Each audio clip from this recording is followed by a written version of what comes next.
The House will come to order. This morning, the pledge will be said by Cooper Kimbriel he's homeschooled in Crawford, Colorado, and he's a guest of Representative Soper. Please join me in the Pledge of Allegiance. Pledge allegiance to the flag of the United States of America and to the republic for which it stands, one nation, indivisible, with liberty and justice for all. Mr. Randall, please call the roll.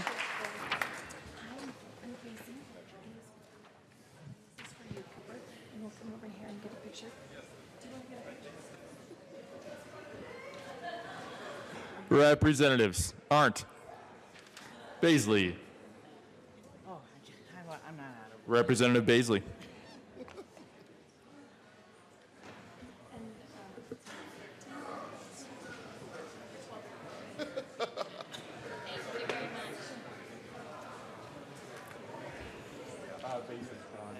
Yeah, excused.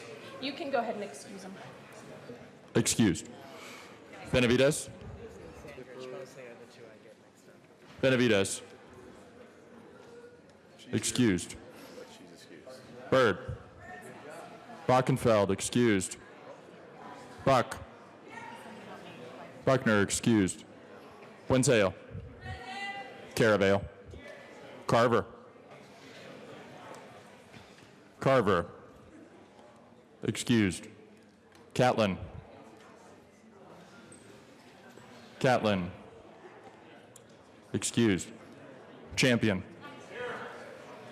Coleman. Cutter. Duran. Escar. Exum. Froelich. Garnett. Geithner. Representative Baisley is present. Geithner. Excused. Gonzalez Gutierrez. Gray. Gray. Excused. Herod. Excused. Holtorf. Representative Carver is present. Hooton. Humphrey. Humphrey. Excused. Jackson. Jackson. Excused. Harquez Lewis. Excused. Kennedy. Kipp. Kraftarp. Landgraf. Representative Benavides is present. Landgraf.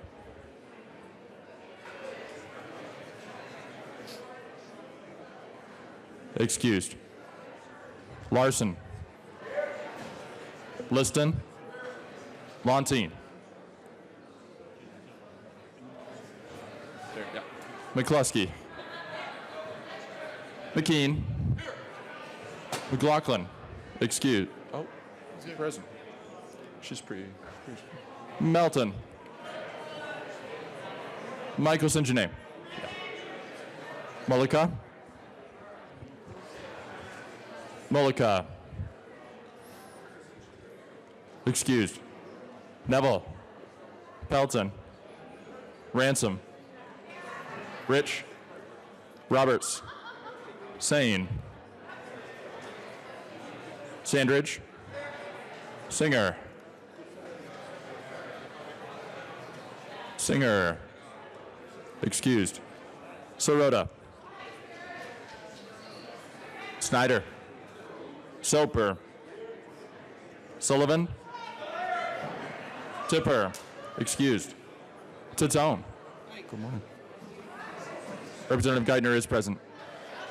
Representative A. Valdez. Representative Humphrey is present. Representative D. Valdez. Van Winkle. Weissman. Will. Williams. Wilson. Good morning. Woodrow. Young. Madam Speaker.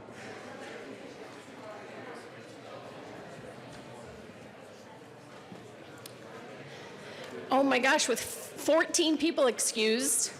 So that makes 51 present, 14 excused. We have a quorum. Representative Froelich. Thank you, Madam Speaker.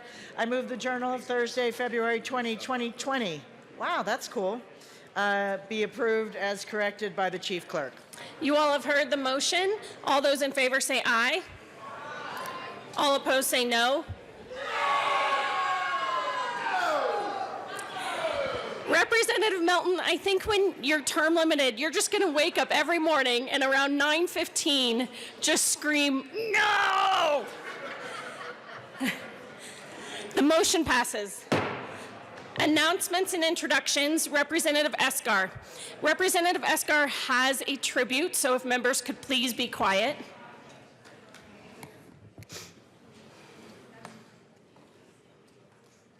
Thank you, Madam Speaker. Members, I do have a tribute, and I have some guests on the floor and in the gallery to go with this tribute, and I'll talk about them after Mr. Randall reads the tribute at length.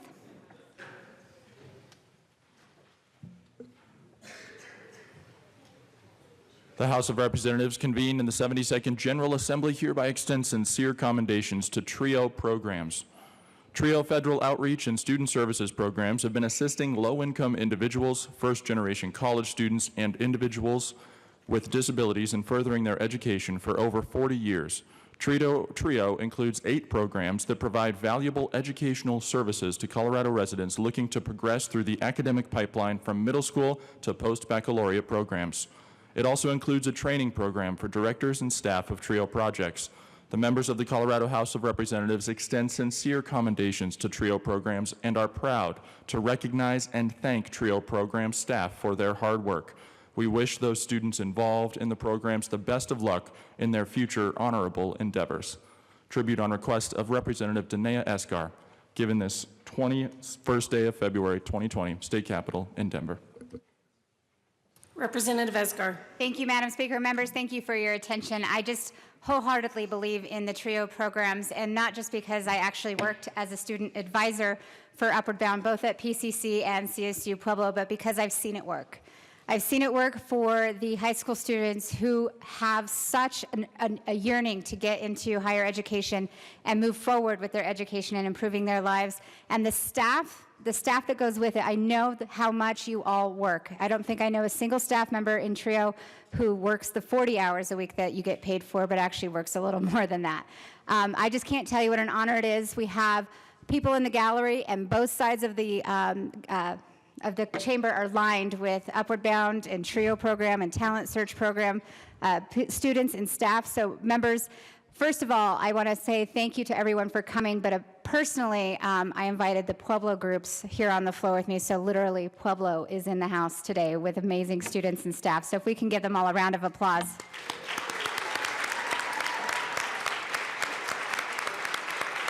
Thank you, members. I don't know what you're saying. Representative Kipp. Representatives Kipp and Young. Good morning, members. Representative Young and I are up here to welcome our clubhouses to the Capitol today. We have wonderful programs in our local clubhouses. If you're not familiar with them, and if you have one locally, I really highly recommend you go visit, because they work with folks to really drive wonderful outcomes, and they do great stuff with our folks. I'm going to let Representative Young talk about the program. Well, members, you know I love celebrating birthdays, and our Greeley Frontier House is going to have a 30th birthday on April 1st. This is a community-based program that serves the mental health needs of people who are sustaining chronic challenges in this area. And as we talk about, this is an area that we need to provide more and more supports.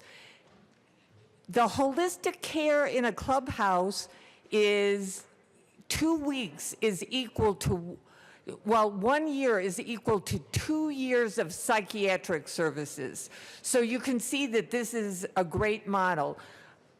Representative Kipp and I have the only 2 clubhouses in this state of Colorado. So we encourage you to look at this model and talk to your community because it is a community-based model. Come visit our communities and see Spirit Clubhouse and Frontier Clubhouse. Representative Williams. Ann Geithner. Thank you, Madam Speaker. Members, we just wanted to come up here and, as a part of the announcement, let you know that Representative Geithner and myself had the distinct honor and pleasure of welcoming the President of the United States to our wonderful state of Colorado. It was a wonderful experience, and there was much discussion specifically surrounding. There are many other pictures. We tried to get one with the both of us, so bear with us. But the point is, there was much discussion about the Space Force specifically, and having Colorado become the permanent place for the Space Force. The governor was there as well. He wasn't necessarily with us in the line to greet the president. However, he did show up and was allowed to greet the president at the back of Air Force One and given some time to help pitch for the Space Force to be here in Colorado. And at the end of the day, this isn't a Republican or a Democrat issue. This is something that will benefit all Coloradans. So I would encourage everyone here to contact your congressman or congresswoman, as well as directly contact the White House and encourage them to make that decision for Colorado to be the permanent home for the Space Force. Representative Geithner. Thank you, Madam Speaker. And also, we get a little divisive in here. If you could show the next picture. But in the spirit of coming together, we recognize that the governor's tie needed some help. There was no mirror around, so we asked, hey, Governor, can we help you? We went ahead and helped fix the governor's tie so that he looked presentable for the president. But no, really, it was a good time. The governor was very gracious and very kind. It was an awesome experience, and we're just glad that we could be a part of it. Right. You didn't give him any shoes. Fix those too. He actually had Colorado sneakers on. It was pretty amazing. They were pretty impressive. So. That's all. We just thank you again, and we just encourage everyone to contact the administration, contact your congressmen and women, and encourage them to help get this over the finish line and make Colorado the permanent place for our Space Force. Thanks again. Any other announcements or introductions? Seeing none, the first order of business is consideration of memorials. Mr. Randall, please read the title of House Memorial 1003.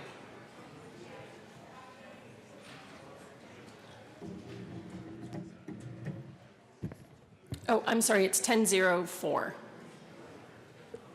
House Memorial 1004 by Representative D. Valdez, memorializing former Representative Leo L. Lucero. Representative Valdez. Thank you, Madam Speaker. I move for the adoption of House Memorial 1004, and I request that it be read at length. Mr. Randall, please read the memorial. Whereas, our respected former colleague, Leo L. Lucero, a past member of the Colorado General Assembly, departed this life on September 24th, 2019.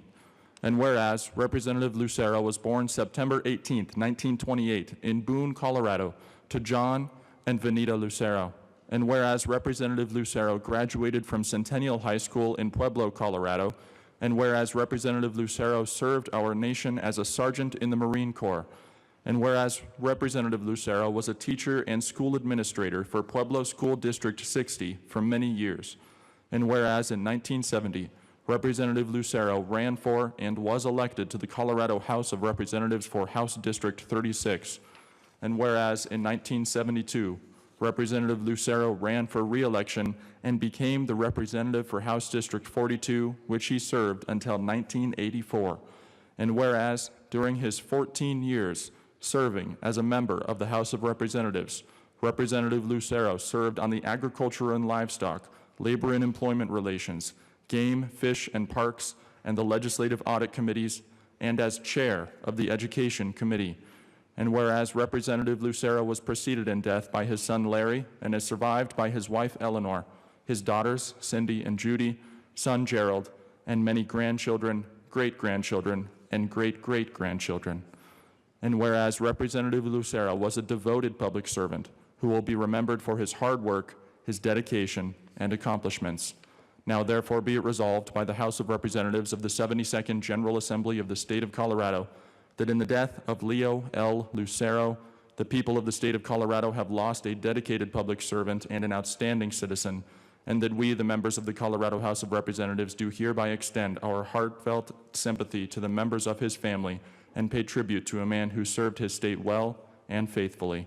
Be it further resolved that copies of this memorial be sent to Eleanor Lucero, Cindy Bertolina, Judy Lucero, and Gerald Lucero. Representative Valdez. Thank you, Madam Speaker. Madam Speaker, under Rule 26F, I request a recess, or prior to that, I would like to speak on the memorial, but also, members, you can please be seated. Members, we gather here this morning for a memorial for an extraordinary individual, Leo Lucero.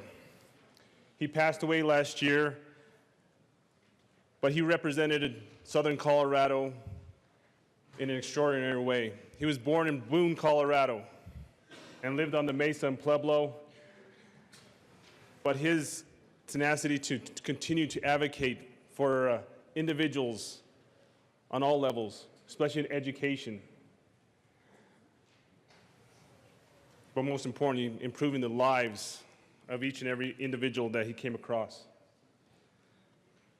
Lucero was a member of the Nine Who Care, the Hispanic caucus in the 1970s that included Representative Polly Baca, Speaker Ruben Valdez, Paul Sandoval, Castro, Don Sandoval, Bob Martinez, Laura de Herrera, and Federico Peña. And with that, I'd like to acknowledge the family that is here with us, Eleanor, Cindy, Judy, each and every individual, and Gerald. Thank you, and we appreciate it. And at this time, I would like other individuals to come and speak on this. Sure. If there are any current members who'd like to speak, we'll do that now, and then we'll go into recess for former members to speak. Representative Esgar. Thank you, Madam Speaker. I met Representative Lucero in 2016 right here on the House floor. He and his family were up here in Denver and decided to come by the Capitol for a visit. And they were sitting over here in the corner before my desk was over here. And a sergeant said, "Hey, there's a former representative here. Would you like to meet him?" And I said, "Sure, absolutely." The smile on his face is, I think, what I remember the most when I went over and introduced myself and told him that I represent Pueblo as well.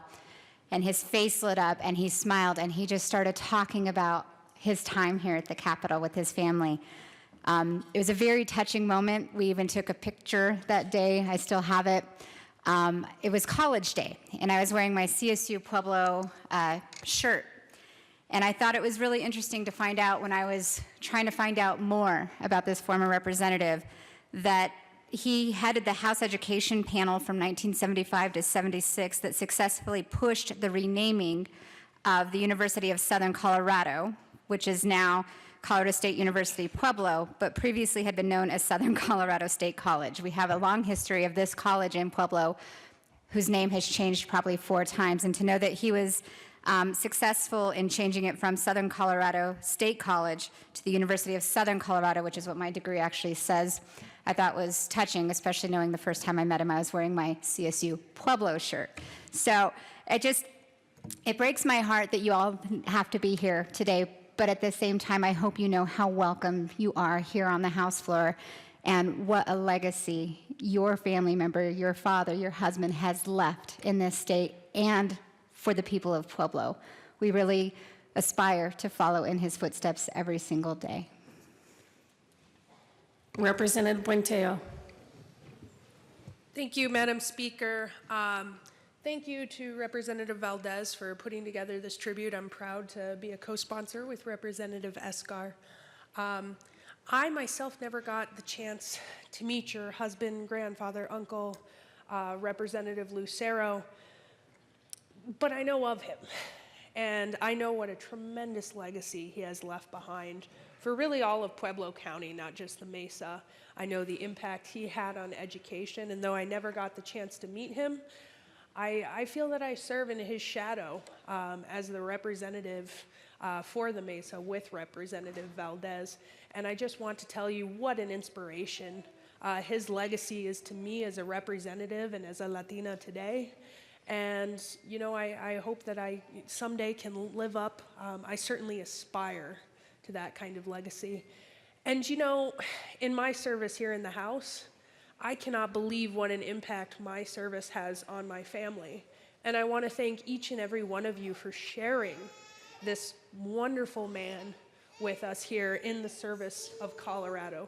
We appreciate it, and from the bottom of all of our hearts, thank you. Are there any other members who would like to speak? Then the House will be in recess to have former members speak. Representative Valdez. Thank you, Madam Speaker. Under Rule 26F, I request a recess to allow former members to speak. The House is in recess.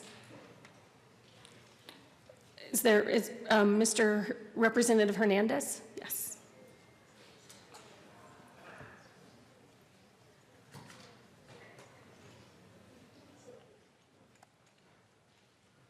Just noting I'm allowed to cross the invisible line now. My name is Rob Hernandez. I served in this chamber starting in 1991, and then whatever they call it, ascended, moved, demoted to the Senate after that. But even more important than that is that one of the reasons I ran for office is because I saw Leo get elected. I thought, wow, if he can do that, so can I. And it was so exciting to think someone who had a last name sounded like mine and looked like me and thought like we did and could represent the community was just extraordinary. He was setting an example. And my family, which is Bob and Peggy Hernandez, were very close friends with Eleanor and with Leo. And we spent many a time at holidays, Easters, Christmases, those types of things. Matter of fact, my dad was Judy's Nino, and what that is short for is padrino. And you'll hear these terms of endearment in the Hispanic community, padrino or Nino, madrina or Nina, or you'll hear terms like comadre and compadre. Those are terms that really connect the families together, connect them as a community. And so you have this extended family that is always there. And so watching to see what happened, I learned at a very young age that it could be done because Leo did it.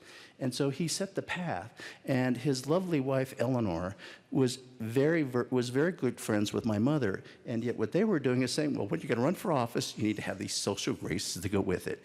Be polite, say nice words. I learned a wonderful legacy of how to run for office and then what to do and how to behave once you got into office. So I just want you to know that to the Lucero family, all of you, Gerald, Judy, Cindy, and Eleanor, you left a legacy. I mean, I'm here because of that. And so that's why when we moved to Denver, I ran for office. So with that, I just want to say it's wonderful to see you all and to share these wonderful memories and to think of my mother and Eleanor and my dad and he was Representative Lucero, Representative Lucero actually talking about running for office. I mean, that was absolutely unheard of, but he did it. It did it. It got it done. And remember all those little fundraisers and how many tamales and beans and tortillas and all those things to bring the communities together. And it happened. It happened. So I'm happy to share those memories and to have been part of that history and that legacy and those wonderful memories. So again, thank you to the Lucero family for all you did for me and everybody else and for what Leo did for the state of Colorado and the city and county of Pueblo. Thank you very much, members. Thank you, Representative Hernandez. Are there any other former members who would like to speak? Seeing none, the House will come back to order. The motion before us is the adoption of House Memorial 1004. Is there any further discussion? Seeing none, all those in favor say aye. Aye. All opposed say no. The motion is adopted. Representative Valdez. Madam Speaker, I move the current roll call of the House be added as co-sponsors. If there's no objection, the current roll call will be added as co-sponsors to House Memorial 1004. Representative Valdez. Thank you, Madam Speaker. At this time, I would like to introduce the family. We have in the chamber here today to honor the memorial for former Leo Lucero, Eleanor, his wife, Cindy, Judy, and also Gerald. Thank each and every one of you for being here with us. Thank you very much. Members, the House will stand in a brief recess to greet the guests.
The House will come back to order. The next order of business, members, is third reading of bills, final passage. Mr. Randall, please read the title of House Bill 1103. Oh, I'm sorry. Janet's not here. Do you want to? Majority Leader Garnett. Thank you, Madam Speaker. I move to lay over House Bill 1103 until Monday, February 24th. Seeing no objection, House Bill 1103 will be laid over till Monday, February 24th. Mr. Randall, please read the title of House Bill 1174. House Bill 1174 by Representatives McKean and Valdez D., also Senator Tate, concerning modifications to sales tax statutes in order to address certain defects and anachronisms. Majority Leader Garnett. Thank you, Madam Speaker. I move for the passage of House Bill 1174 on third reading and final passage. The question before us is the passage of House Bill 1174 on third reading and final passage. Is there any discussion? Seeing none, Mr. Randall, please open the machine and members, please vote.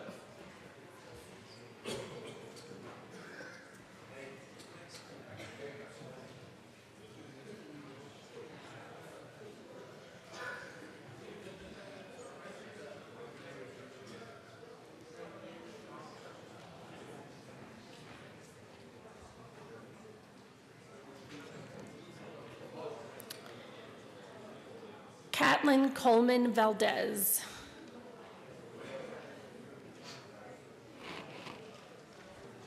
Please close the machine.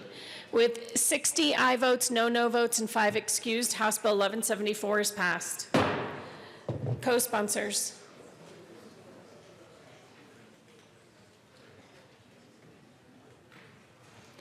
Please close the machine. Mr. Randall, please read the title of House Bill 1175. House Bill 1175 by Representatives McKean and Valdez D., also Senator Tate, concerning modifications to certain tax statutes in order to address defects and anachronisms. Majority Leader Garnett. Thank you, Madam Speaker. I move for the passage of House Bill 1175 on third reading and final passage. The question before us is the passage of House Bill 1175 on third reading and final passage. Is there any discussion? Seeing none, please open the machine and members, please vote.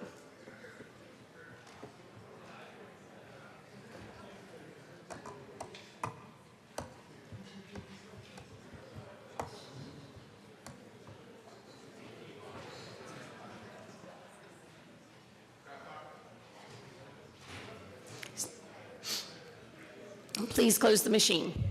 With 60 aye votes, no votes, and 5 excused, House Bill 1175 is passed. Co-sponsors.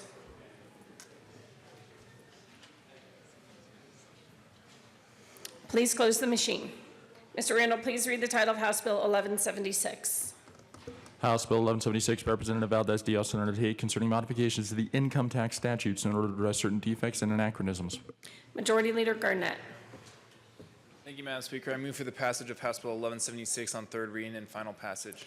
The question before us is the passage of House Bill 1176 on third reading and final passage. Is there any discussion? Seeing none, Mr. Randall, please open the machine and members, please vote.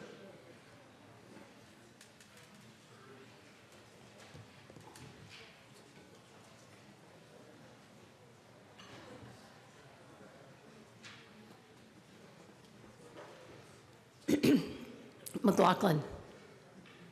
Please close the machine. With 60 aye votes, no votes, and 5 excused, House Bill 1176 is passed. Co-sponsors.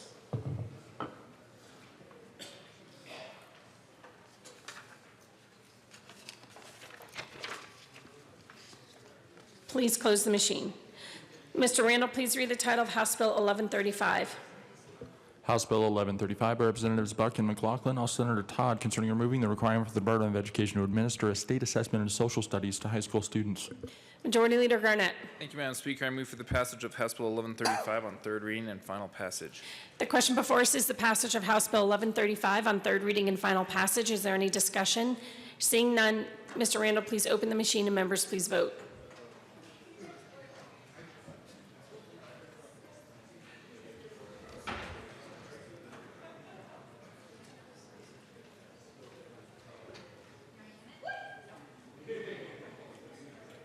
Please close the machine. You guys are so silly. All right. With 60 aye votes, no votes, and 5 excused, House Bill 1135 is passed. Co-sponsors.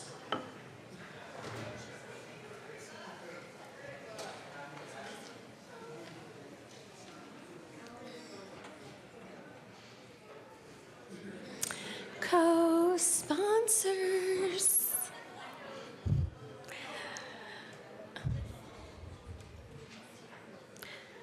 Please close the machine. Mr. Randall, please read the title of House Bill 1155. House Bill 1155, Representatives Valdez A. and Weissman, also Senator Hansen, concerning requirements the builders of new residences offer buyers options to accommodate higher efficiency devices. Majority Leader Garnett. Thank you, Madam Speaker. I move for the passage of House Bill 1155 on third reading and final passage. The question before us is the passage of House Bill 1155 on third reading and final passage. Is there any discussion? Seeing none, please open the machine and members please vote.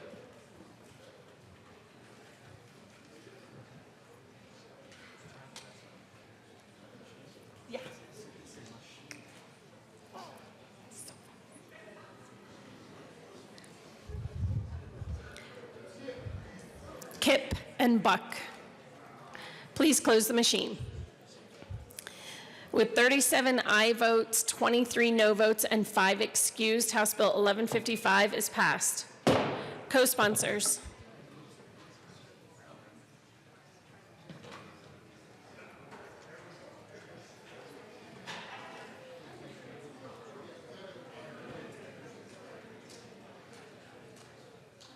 Please close the machine.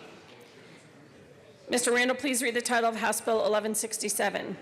House Bill 1167 by Representative Arndt, Senator Moreno, concerning the relocation of the definition of alternative fuel from a part of the statutes in which is no longer in which the definition is no longer referenced to a part in the statutes in which the definition is referenced. Majority Leader Garnett. Thank you, Madam Speaker. I move for the passage of House Bill 1167 on third reading and final passage. The question before us is the passage of House Bill 1167 on third reading and final passage. Is there any discussion?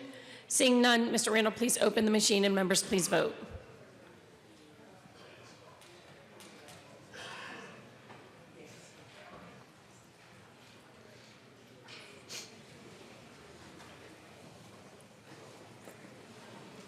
Sane. With 60, please close the machine. With 60 aye votes, no votes, and 5 excused, House Bill 1167 is passed. Co-sponsors.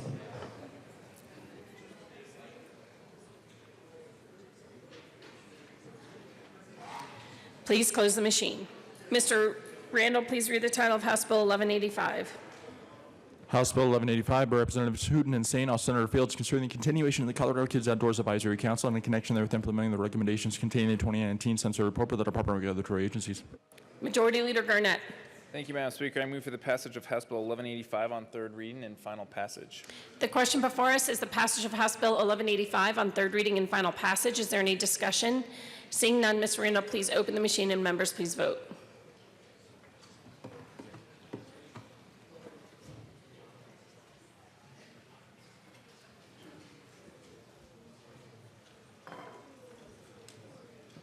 Wilson, please close the machine.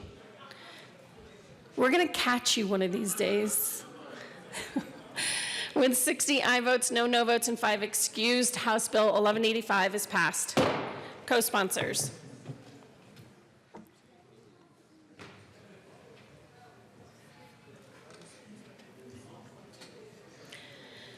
Please close the machine.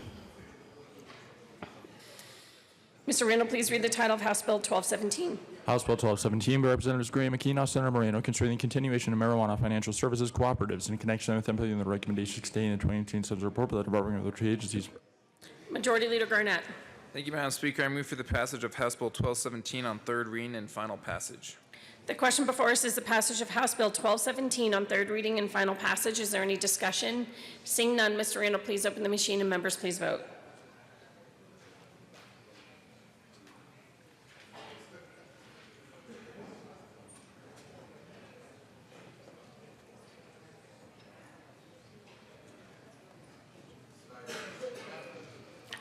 Sandridge, please close the machine. With 53 aye votes, 7 no votes, and 5 excused, House Bill 1217 is passed. Co-sponsors.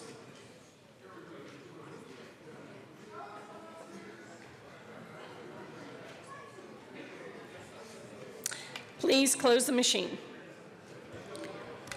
Mr. Randall, please read the title of Senate Bill 37. Senate Bill 37 by Senators Rodriguez and Fields, also Representative Singer, concerning the development of the strategic plan to implement a trusted interoperability platform. Majority Leader Garnett. Thank you, Madam Speaker. I move for the passage of Senate Bill 37 on third reading and final passage. The question before us is the passage of Senate Bill 37 on third reading and final passage. Is there any discussion? Seeing none, Mr. Randall, please open the machine and members please vote.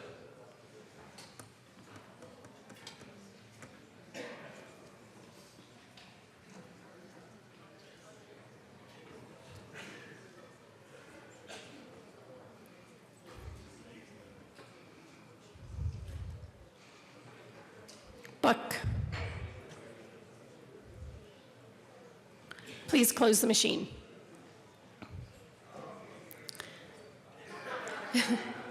Was that on purpose, Representative Baisley? I just want to catch someone. I don't even know. With 59 aye votes, 1 no vote, and 5 excused, Senate Bill 37 is passed. Co-sponsors.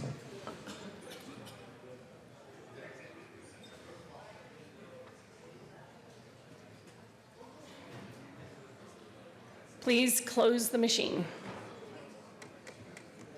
Mr. Randall, please read the title of Senate Bill 60. Do you want to lay this over? Senate Bill 62. Senate Bill 62 by Representatives Gardner and Lee, also Representatives Harrod and Soper, concerning the enactment of the Colorado Revised Statutes 2019 as the positive and statutory law of the state of Colorado.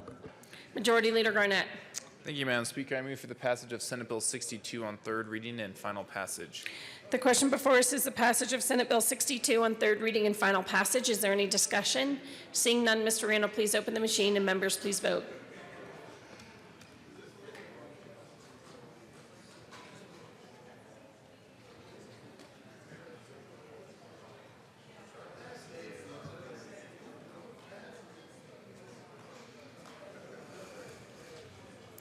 Baisley and Larson.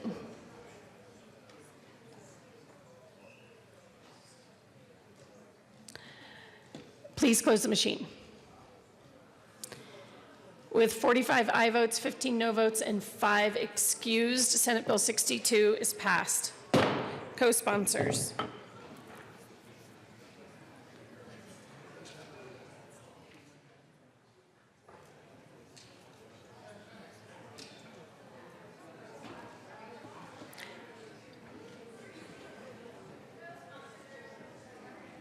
Please close the machine.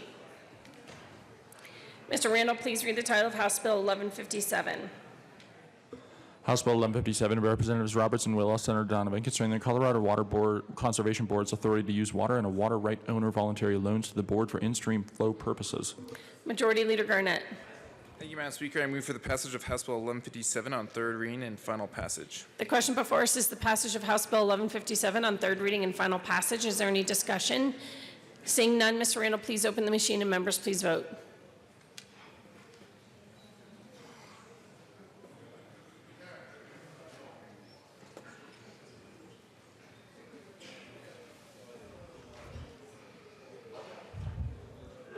Buck, Wilson, Williams. Please close the machine. With 60 aye votes, no no votes, and 5 excused, House Bill 1157 is passed. Co-sponsors.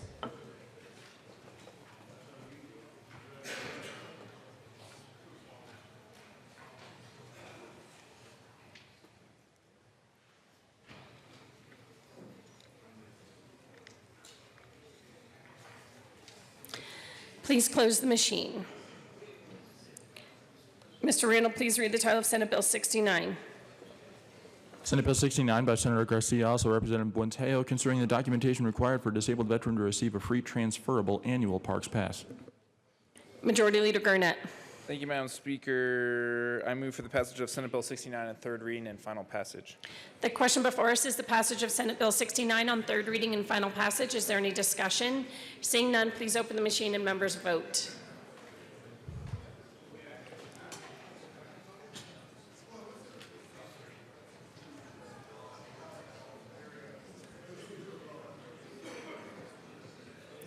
Please close the machine.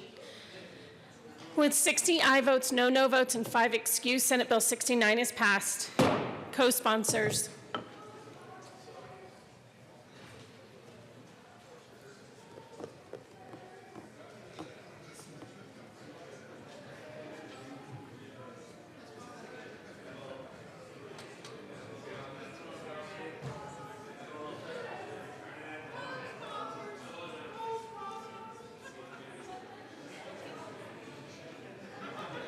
Please close the machine.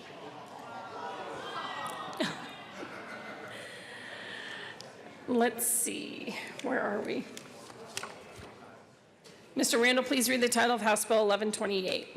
House Bill 1128 by Representatives Bunteo and Wilson, all Senators Zenzinger and Priola, concerning education requirements for educators to increase awareness with special education issues. Majority Leader Garnett. Thank you, Madam Speaker. I move for the passage of House Bill 1128 on third reading and final passage. The question before us is the passage of House Bill 1128 on third reading and final passage. Is there any discussion? Seeing none, Mr. Randall, please open the machine and members please vote.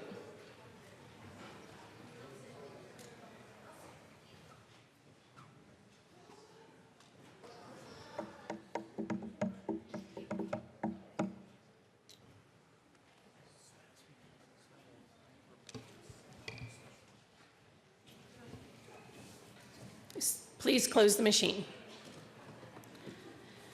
With 51 aye votes, 9 no votes, and 5 excused, House Bill 1128 is passed. Co-sponsors.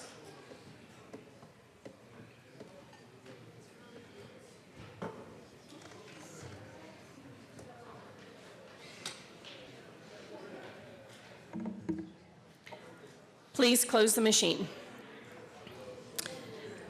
We are going to read reports, and then we will be going to second reading. Mr. Randall, please read reports of committees of reference. Committee on Appropriations. I've finished the merits of the committee calling House Bill 1022 be amended as follows. Now submitted before the committee. All in favor recommendation. House Bill 1032 before the committee. All in favor recommendation. House Bill 1039 before the committee. All in favor recommendation. House Bill 1047 be amended as follows. Now submitted before the committee. All in favor recommendation. House Bill 1049 be amended. Be referred to the committee of the whole. Favor recommendation unamended. House Bill 1081 be amended as follows. Now submitted before the committee. All in favor recommendation. House Bill 1088 be referred to the committee. All in favor recommendation. House Bill 1127 be referred to the committee. All in favor recommendation. House Bill 1137 be amended as follows. Now submitted before the committee. All in favor recommendation. House Bill 1215 be amended as follows. Now submitted before the committee. All in favor recommendation. House Bill 1229 be for the committee. All in favor recommendation. House Bill 1300 be for the committee. All in favor recommendation. Committee on Education. After introduced the committee recommends following. House Bill 1235 be amended as follows. Now submitted before the committee on Appropriations. Favor recommendation. House Bill 1280 be for the committee. All in favor recommendation. Committee on Energy and Environment. After introduced the recommends following. House Bill 1142 be amended as follows. Now submitted before the committee on Finance. Favor recommendation. House Bill 1192 be amended as follows. Now submitted before the committee on Appropriations. Favor recommendation. Committee on Finance. After introduced the recommends following. House Bill 1118 be referred to favor of the committee on Appropriations. House Bill 1139 be referred to favor of the committee on Appropriations. House Bill 1236 be amended as follows. Now submitted before the committee on Appropriations. Favor recommendation. Committee on Judiciary. After introduced the merits recommends following. House Bill 1274 be postponed indefinitely. Senate Bill 61 be for the committee whole. Favor recommendation. Majority Leader Garnett. Thank you, Madam Speaker. And members, we're going to do a special orders calendar this morning that is pretty much just the general orders calendar plus a few easy bills out of appropriations. So with that, Madam Speaker, I move that the following bills be made special orders on February 21st at 9:49 a.m. House Bill 1024, House Bill 1060, House Bill 1136, House Bill 1066, House Bill 1165, House Bill 1275, Senate Bill 43, Senate Bill 113, House Bill 1145, House Bill 1178, House Bill 1266, House Bill 1022, House Bill 1032, House Bill 1049, House Bill 1215, House Bill 1229, and House Bill 1270. Seeing no objection, those bills will be made special orders at 9:50 a.m. Representative Singer.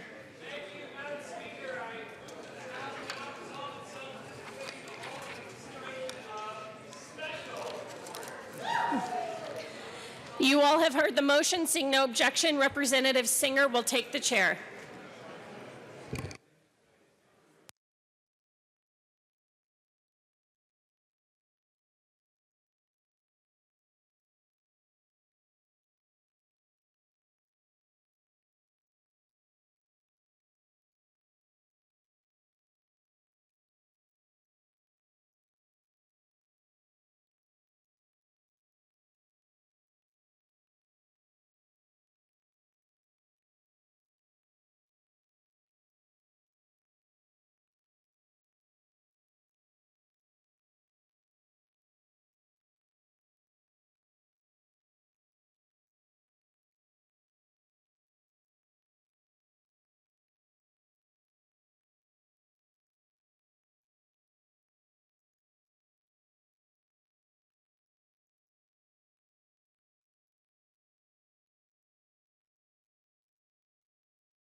Pelton's lurking around. The committee will come to order. With unanimous consent, the bills will be read by title unless there's a request for a reading a bill at length. Committee reports are printed and in your bill folders.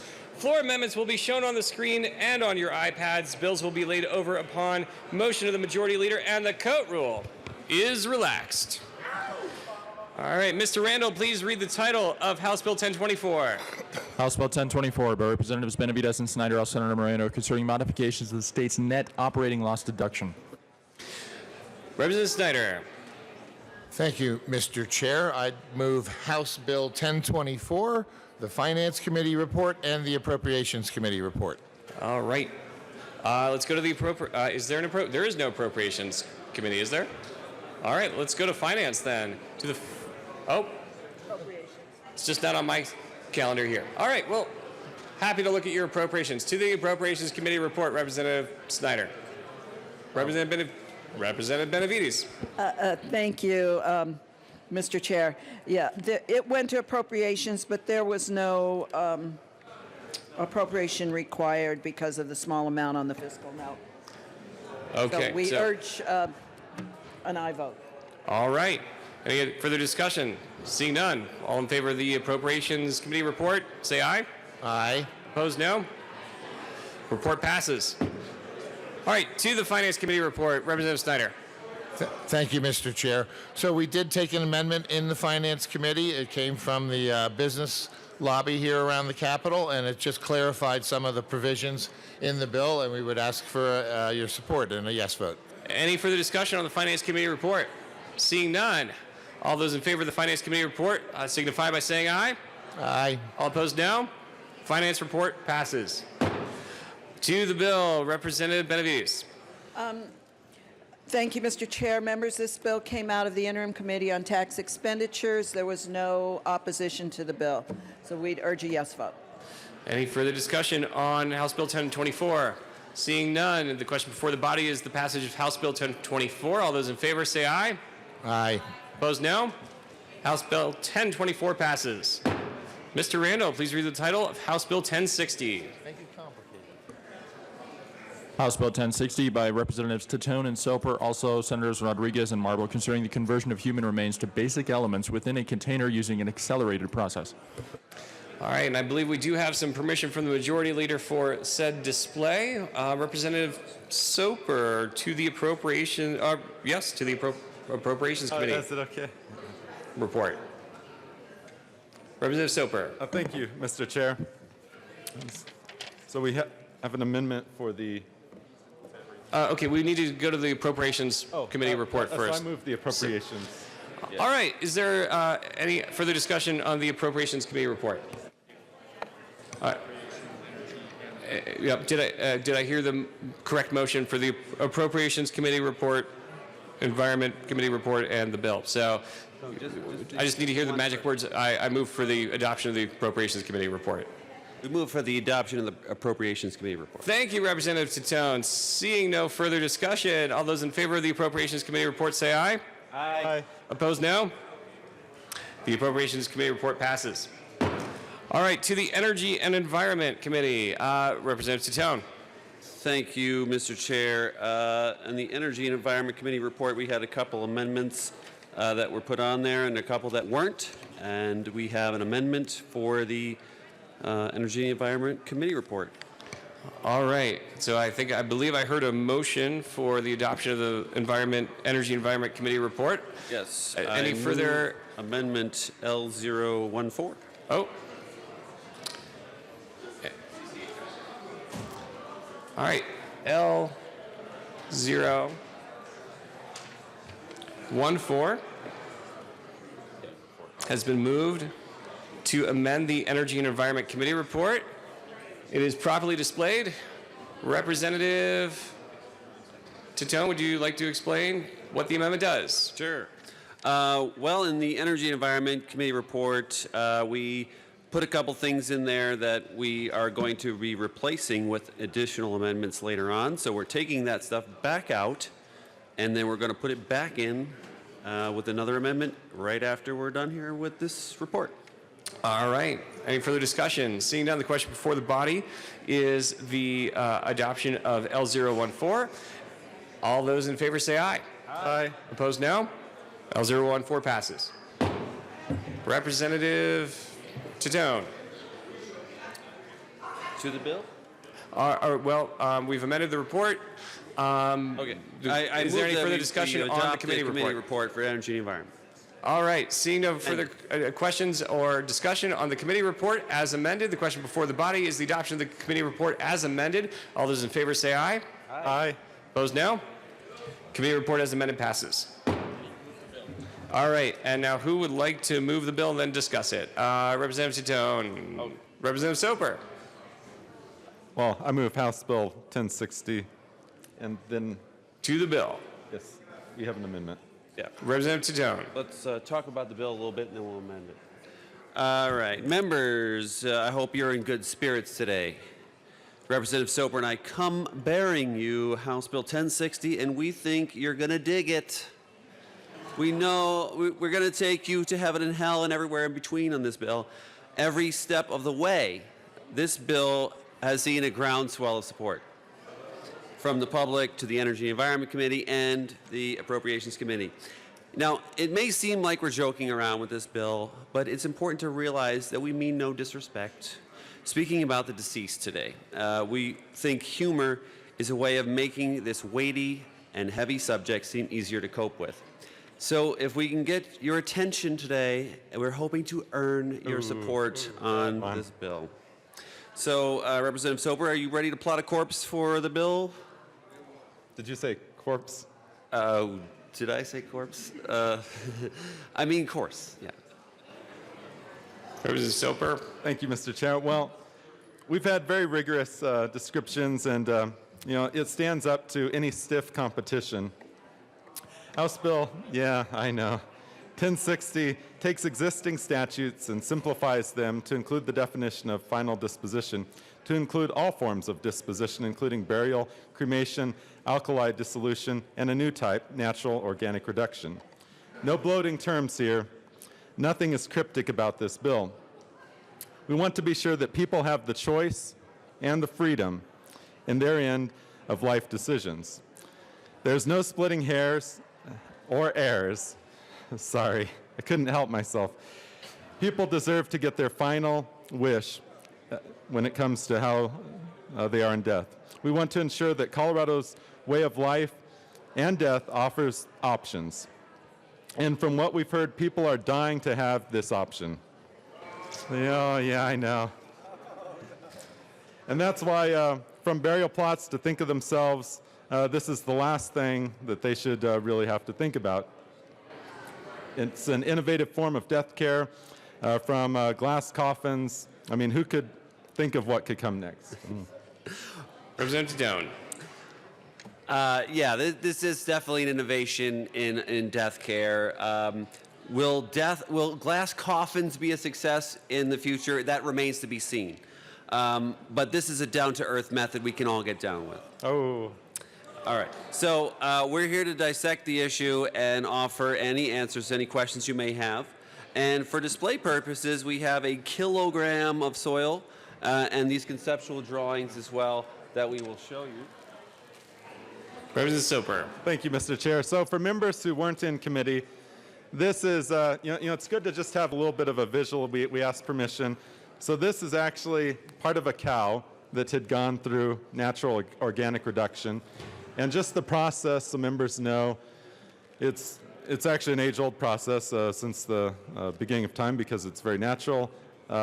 It's wood chips, straw, water, the corpse. It turns at 130 degrees Fahrenheit for 30 days. And there's a description right behind me. And then after 30 days or 4 weeks, you get this soil right here. And you could use this to plant in a flower garden. It could be underneath the grass in the cemetery. It could be treated exactly like cremated remains as well. And for me, this bill is all about choice and option. I view it no different than cremation. And once again, I want to stress it's about option, freedom, a new business opportunity as well. Representative Titone. Thank you, Mr. Chair. And you know, with any good soil bill, we offer amendments. So we have an amendment here, L015. I move L015 and ask for it to be displayed. All right, L015 has been moved.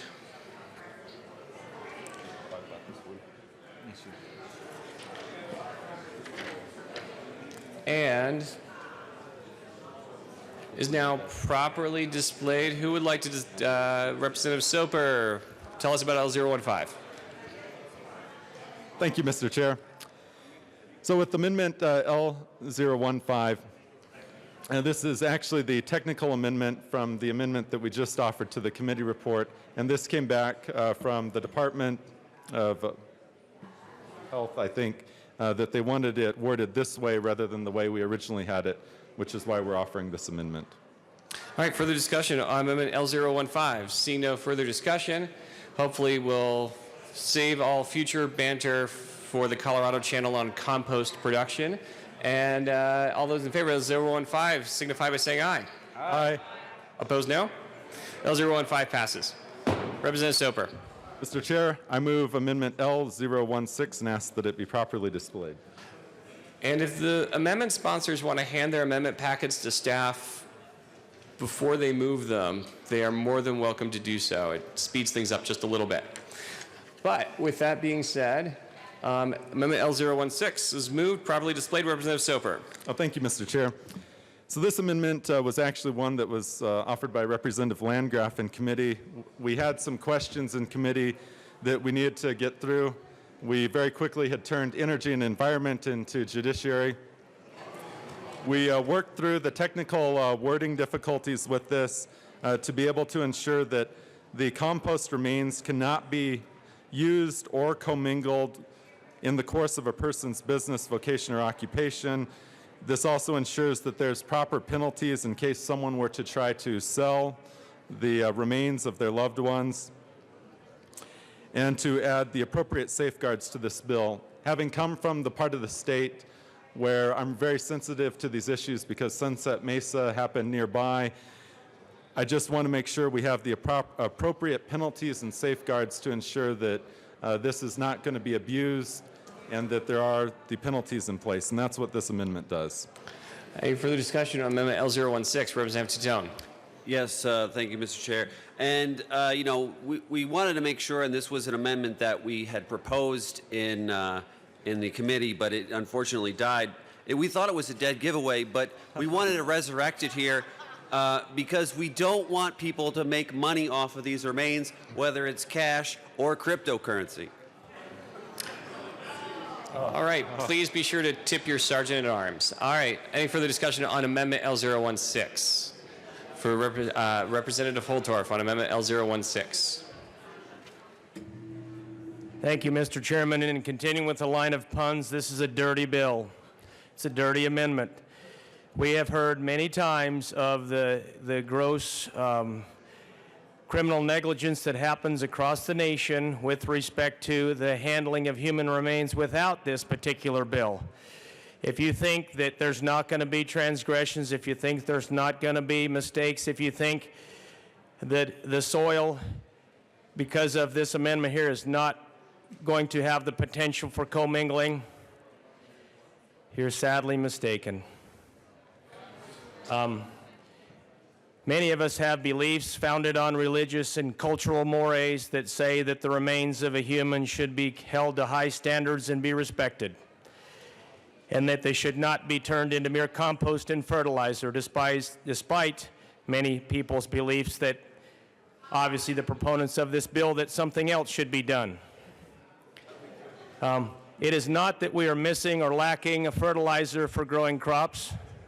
We don't have a shortage of that. What we do is we have a small minority of people that want to move and change our beliefs and mores to allow for humans to be turned into fertilizer and compost. And it is sad and unfortunate that this is the direction that we run. And if we think this amendment is going to protect the sanctity of life even after death, I promise you that it will not. If you think the penalties here are sufficient to avoid what potentially could happen, and I believe probably will happen, either intentionally or unintentionally, I think that we better rethink what we're doing here today, because this direction that we travel, for many of us in this state that believe the sanctity of life not only begins at conception, but the sanctity and respect of life occurs long after death. This is sad. And I spoke earlier about veterans and how we need to respect veterans even after death. And in this country, we have gone to great measures to respect the death and the remains of veterans and try to make sure they're properly identified and try to make sure that they're properly accounted for and they're properly interned. But I will tell you, this goes against all those fundamental beliefs, because we might as well just turn them into compost, because that is what we are asking to do with this type of legislation. So not only do I strongly oppose this legislation, this amendment I feel is not sufficient. It will not be sufficient to protect the respect and dignity of those that have passed before us. And I also think this bill has major, major flaws and takes us in a direction, unfortunately, that I think is disrespectful to life after death. Mr. Chairman, I vote a no, or I'd like the body to consider no. All right, further discussion on Amendment L016. Representative Soper. Thank you, Mr. Chair. Yeah, I'd just like to respond to a couple of those comments. First of all, the bill specifically says that only one body at a time can go through this process. Second of all, this amendment is actually stronger than what we currently have in law for cremation. And then third, I would just like to push back a little bit and say that this bill is all about option. And I know that for myself, when it's time to die, I'm probably not going to choose this option. As a matter of fact, I'll probably choose burial, the traditional burial where you're actually in a concrete box. But there's other forms of burial that Colorado allows. There's also natural burial, or what some call green burial. That's where the body is placed in a pine box, buried 6 feet under the ground. And you know what happens after a given number of years of a body sitting in the ground? I don't know if any of you have ever dug up where you've buried an old pet, or perhaps buried the deer carcass after hunting season. Even the bones have disintegrated. There's nothing here that's unnatural. It speeds up the natural process is what happens here. And to say that cremation, either by a furnace or by alkaline, is for some means better than this process, that's making a moral judgment, and that's making a moral call. And we as lawmakers shouldn't be the ones telling citizens what that is. Instead, we should be offering appropriate safeguards, which this amendment does, and allowing options and choice within appropriate legal parameters, which is what we're doing here as well. And I would ask for a yes vote on the amendment. Further discussion on the amendment to Amendment L016. Representative Holdorf. With all due respect to my esteemed colleagues who are the sponsors of this amendment, I must make a few points. Number one, natural burial, which occurs 6 feet under the ground, is exactly what they state, natural burial. But it is not this. It is not the organic production or reproduction of human remains into soil and organic matter that can be used as fertilizer. Because if we study agronomy, we know that many root systems don't even go 6 inches underground, let alone 6 feet. Okay? So there's a difference there. Also, with respect to cremation, cremation is a choice. It is a way of handling remains that is common and accepted. But when you cremate remains, it's very different than what this bill promotes, which is a way to produce organic matter.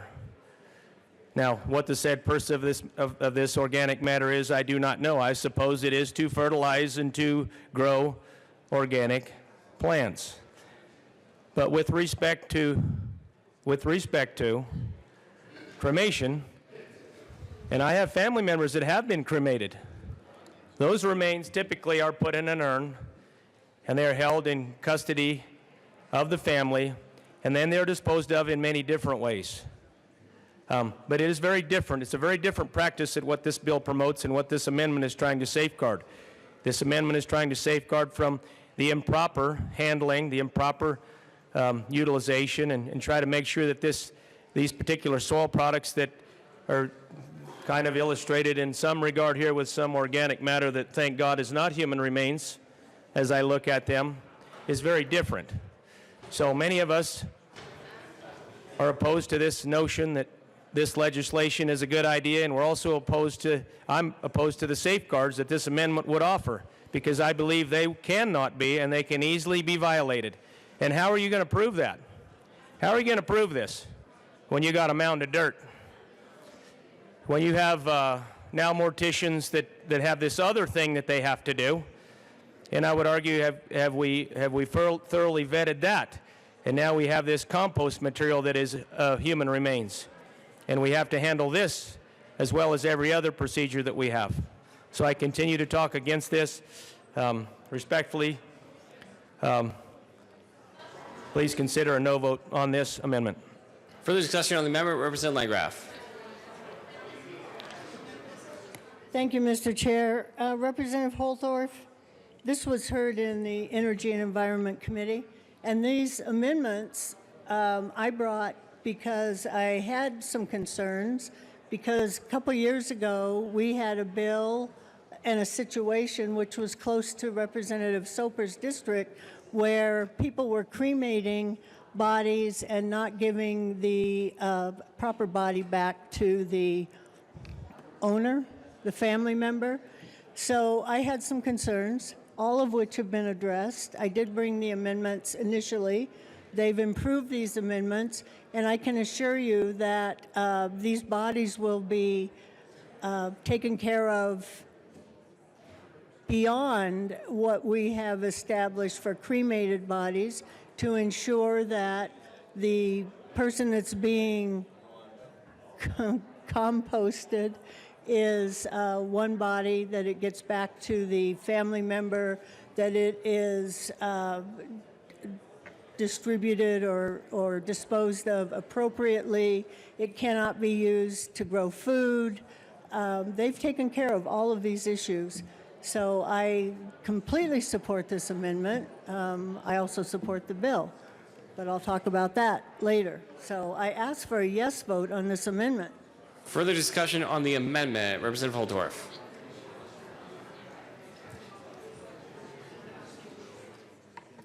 Out of respect to my colleagues in this esteemed floor, this will be the last time I speak to this amendment.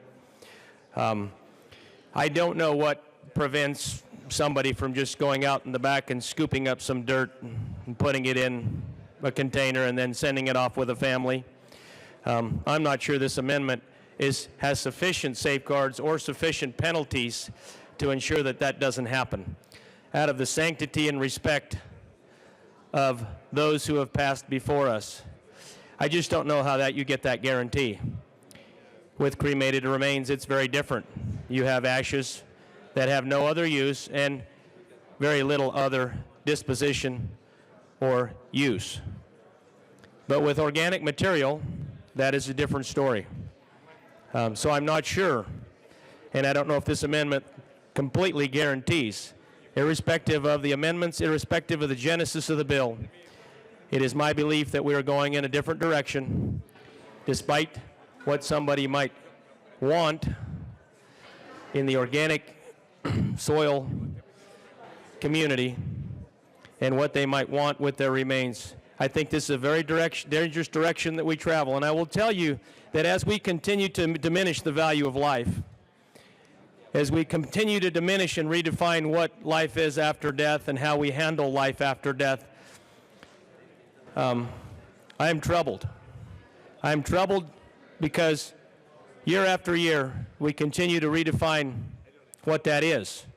And we don't define it in the direction that many of us think we should define it, as revered, as sacred, as something that is very, very special.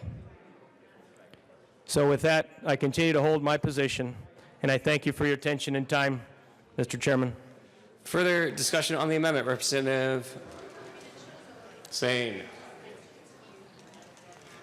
Thank you, Mr. Chair. I do think this amendment does provide extra protection in the bill. I'm still up in the air about the bill itself, and people are literally rolling before they get in their grave. So, but I do support the amendment. All right, open mic night. This is good. All right, further discussion on the amendment. All right, seeing no further discussion on the amendment L016. Question before the body is the passage of L016. All those in favor say aye. Aye. Opposed, no. Amendment L016 passes. Back to the bill, Representative Tone. I urge support for this bill. We have a lot of citizens. Ask your citizens in your districts what they think about this bill. You will find many of them that do, because it's about choices, and people should have choices. And this is one that people can feel good about when they die. And I urge a yes vote on the bill. Representative Landgraf. Thank you, Mr. Chair. Members, this bill may seem like a dirty deal, but I'm here to say it's not. It's just another clever way of avoiding all the rot. Don't stick Grandpa in an oven or plant him in the ground. Now you'll have a clever way of keeping him around. Spread him around the roses or plant a beautiful tree, and over time, throughout the years, his beauty you will see. It is the way of the future, new job opportunities galore. I won't take up more of your time. For this bill, I'm voting for. I just wanted to lighten things up, so thank you very much. All right, well, if we hear any mortuary jingles, we will be hearing Representative Landgraf's voice. Later on, Representative Humphrey.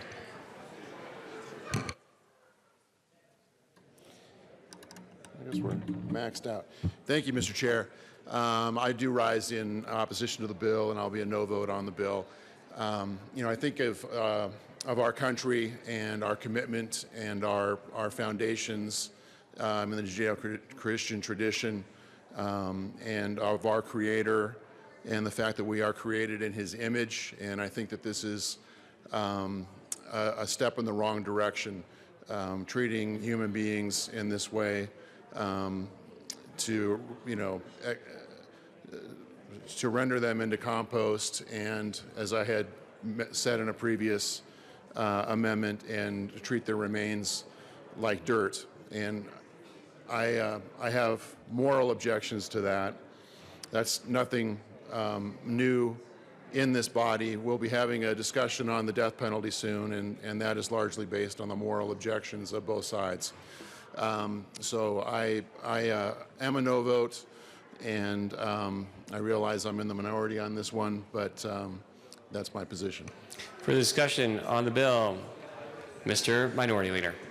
Thank you, Mr. Chair. And members, I'm always surprised at the depth and the width of all the issues that we actually deal with down here. I mean, who would have actually thought we'd be debating this down on the floor? But I do want to point out that this bill is one of many examples of how complex it is to be a farmer. And it does take a little more than just throwing some seeds out and kicking some dirt around to actually grow things. Okay. All right. Further discussion on House Bill 1060. All right. Seeing no further discussion on House Bill 1060 as amended, the question before the body is the passage of House Bill 1060. All those in favor signify by saying aye. Aye. Opposed, no? No. House Bill 1060 passes on. All right. Mr. Randall, please read the title of House Bill 1136. House Bill 1136 by Representative Snyder concerning the regulation of investments made by domestic insurance companies. Representative Snyder. Thank you, Mr. Chair. I move House Bill 1136 and the Business and Labor Committee report. To the committee report on business affairs and labor.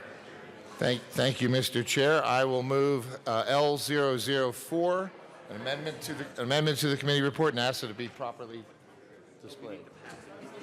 Bring on the whole packet up. Sorry. Thank you. L004 and the packet are moved and now properly displayed. To the amendment, L004, Representative Snyder.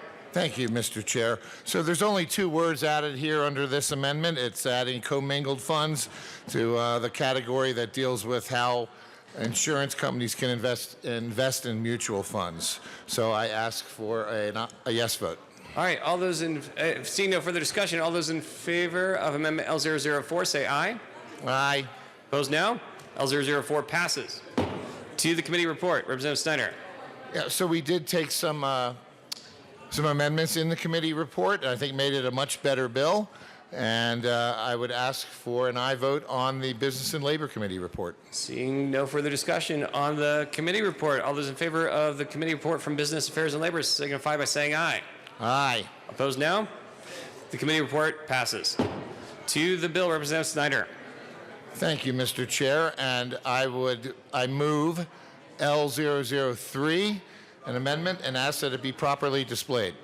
L003 has been moved, and members never hesitate to share your amendment packets with our staff before. I remember hearing that. And repetition is how we remember. It's okay, Representative Snyder. L003 has been moved, is properly displayed. To the amendment, Representative Snyder. Thank you, Mr. Chair. So this amendment was just really a grammatical cleanup, changing the line 1 from saying on to insert or after. So with that, I would ask for a yes vote on amendment L003. Any further discussion on L003? Seeing none, all those in favor of L003, please say aye. Aye. Opposed, no. L003 passes. Representative Snyder, back to the bill. Thank you, Mr. Chair. So this bill really addresses an area of insurance, specifically life insurance companies and what we allow them to invest in. We haven't revisited this area in some 21 years. So really, we're just adopting the National Model Act that several states have already done. We're not adopting the Model Act in total, but we're bringing some very strong provisions, putting it into it. The gist of it is it opens up more investment opportunities to insurance companies while at the same time making sure they remain actuarially sound and maintain the ability to pay off claims as they become due. So I would ask for a yes vote on the bill, please. All right, any further discussion on House Bill 1136? Representative Sandridge.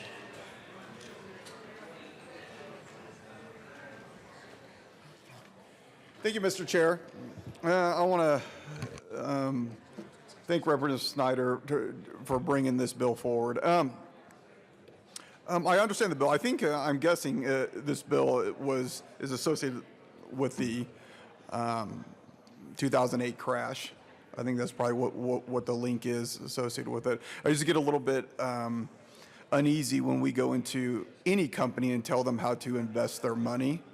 I don't think we are really, as a body, smart enough to go into an insurance company and tell them which investments to invest in. Also, I think there probably could be some other investments involved. I'm curious about the different shares of the mutual funds, A, B, and C shares. I'm curious about exchange traded funds. I'm just curious about the type of investments. But deep down, I don't think we should be telling companies exactly how to invest their money. Thank you. Representative Snyder. Thank you, Mr. Chair, and thank you, Representative Sandridge. I think we have to recognize the unique nature of these insurance companies and the actuarial responsibility they have to their customers and their claimants.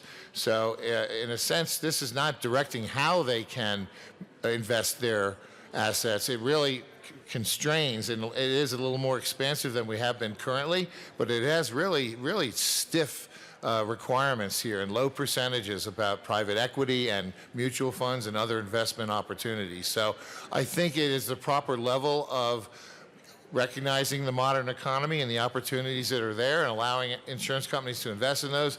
But again, without them putting their assets at risk and losing the ability to pay off claims as they may become due. Representative Liston. Thank you, Mr. Chairman.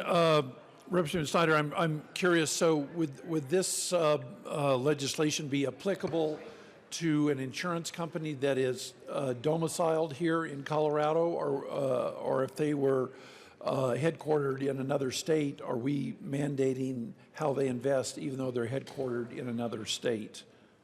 Representative Snyder. Thank you, Mr. Thank you for the question. Primarily, we're dealing with domiciled insurance companies here in Colorado. But if they have sufficient activity in Colorado, a nexus where they have to pay Colorado taxes, then they would be subject for their investment portfolio. That percentage that is Colorado business, they would have to be mindful of these insurance regulations. Representative Liston. Thank you. So like a very large insurance company, I'm just going to pick one like Prudential or Metropolitan Life to use those two as an example. I'm fairly certain they're not domiciled here in Colorado, probably New York and New Jersey, wherever, or Delaware. So they would, under the guidelines that we're setting down, they would have to abide by our guidelines, or just on that percentage of business that is underwritten here in Colorado. Representative Snyder. Thank you, Mr. Chairman. Thank you for the question. It would require them to proportionally recognize their business in Colorado, but as you may know, we have a fatal flaw in our corporate nexus statute. You may recall House Bill 233 from last year, which resulted in us basically having to refund approximately $215 million with a 4-year look back. So I think under that proposal, until we change that, and we did change it moving forward, but there is still, I think, a legitimate case to be made for a large insurer, a national insurer, to be able to say that they don't have a sufficient nexus to have to pay corporate taxes in Colorado, and that would mean they would not be subject to these rules. So I can only assure you that it applies to companies domiciled here in Colorado. It is an undetermined question whether that nexus will be accomplished with national companies that do business in Colorado. Representative Liston. Thank you. Thank you for your explanation. I appreciate that. And then one last question. So is this dealing primarily with life insurance companies, or also could it deal with property and casualty insurance companies? Representative Snyder. Life insurance. Okay. All right. Thank you very much. All right. Further comments, questions on House Bill 1136? Seeing none, the question before the body is passage of House Bill 1136. All in favor say aye. Aye. Opposed, no. House Bill 1136 passes. Mr. Randall, please read the title of House Bill 1066. House Bill 1066 by Representative Sirota, also Senator Gonzalez, concerning the establishment of contribution limits under the Fair Campaign Practices Act for candidates for school district director. Representative Sirota. Thank you, Mr. Chair. I move House Bill 1066, the State Veterans and Military Affairs Committee report, and the Appropriations report. To the Appropriations report, Representative Sirota. Just a very minor appropriation so that the Secretary of State can implement this little tweak. Any questions on the Appropriation Committee report? Seeing no comments on the Appropriations Committee report, all those in favor signify by saying aye. Aye. All those no? No. Opposed? All right, I'm going to give it to the bill sponsor on that one. The Appropriations Committee report passes. All right, to the committee report on State Military and Veterans Affairs, Representative Sirota. Thank you, Mr. Chair. This was just a small amendment to take out some extraneous language that the drafter said accidentally ended up in the bill, and I ask for a yes vote. Any further discussion on the State Veterans and Military Affairs Committee? Seeing none, all those in favor of the committee report signify by saying aye. Aye. All opposed, no. The committee report passes. To the bill, Representative Sirota. Thank you, Mr. Chair. This is a really simple bill. School board campaigns are one of the last places where we have no limits on contributions to candidates, and so this bill simply mirrors what we did last year with contribution limits to county candidates and places very reasonable limits on those running for school board. Further discussion? Representative Williams. Thank you, Mr. Chair. And I want to thank the bill sponsor for bringing this, because I think at the heart of it, this is a pretty noble cause. There does seem to be a reaction when you think of potentially people buying an election and perhaps putting a lot of their own money into it. But I do feel that what this bill would do is have the exact opposite effect of what I think the bill sponsor's intent is. When we talk about campaign contribution limits, sure, this placed limits on the individual candidate to receive certain contributions and what amount. However, what it does is it shifts the money to potentially dark sources, to organizations that don't have to necessarily disclose their donors, don't necessarily have to disclose what their activities are. One way or another, when we're talking about the nature of politics and the acquisition of power, there's always going to be an effort by, both sides to try and win. And they will find ways to get money into the field. And if we place contribution limits on these individuals, then okay, those individuals might not be able to have that money, but that doesn't mean that other organizations won't get it and then try to tip the scales in their favor. And that's ultimately my problem with this, is that it has the opposite effect of transparency. We're going to have more dark money getting into the field, and we're not going to know who's actually influencing our elections. I think the appropriate thing to do is to leave everything in place right now, let candidates have whatever amount of money they can fundraise, and then let that be disclosed to the public. And when we have that sunshine, when we have that level of transparency, the public is going to be better served for it. So I would ask for a no vote respectfully. Representative Serrata. Thank you, Mr. Chair, and thank you, Representative Williams. I appreciate your concern about dark money. I too share that concern. However, in a post-Citizens United world, we can't control that dark money, and we have seen it already in play in these school board races. So where that might have been a concern in years past, I think that it's already there, and this isn't affecting that. What we are doing is complying with current case law from the Supreme Court that says that the use of contribution limits is appropriate to avoid the appearance of quid pro quo. And that is what we are seeing when we see people giving contributions in the tens of thousands, which is what is happening in school board elections right now. And so this bill is a very modest limit on that. It limits contributions to $2,500 for individuals, which is still quite a contribution, but really does trim away some of the most egregious and concerning amounts, which I heard personally from my constituents about, and this is what they're asking me to do to address this problem in our school board races. Mr. Minority Leader. Thank you, Mr. Chair. And members, I also urge a no vote on this because, as we've seen even in our own races, the money doesn't just disappear. It's all just funneled into the dark money that we talk about. This C4s, the 527s. An individual that wants to give tens of thousands of dollars still can, and I agree that they have the right to do that, but they just do it to a different organization, and then the candidate campaign has no accountability over that. So instead of a candidate actually running on their own platform with their own disclosure saying it came from them, it comes from a different group, and they sit there and they say, I had nothing to do with it. So we've actually have less transparency, like Representative Williams was saying. And then I also want to point out, too, this doesn't prevent an individual from coming in and self-funding. They can still do that to their heart's desire. So a rich individual can come in and spend hundreds of thousands of dollars of their own money, and they're still allowed to do that. That wouldn't limit them. So we're just adding something that's going to make the problem we're trying to get at worse, and I would urge a no vote. Further discussion on House Bill 1066. Seeing no further discussion, question before the body is passage of House Bill 1066. All in favor say aye. Aye. Opposed, no? No. House Bill 1066 passes. Mr. Randall, please read the title of House Bill 1165. House Bill 1165 by Representatives Kraft, Tharp, and McKean. All senators Enzinger and Quorum concerning the modifications to the interior design exemption set forth in the governing laws governing the practice of architecture. All right, we're off to see the speaker. All right. Okay.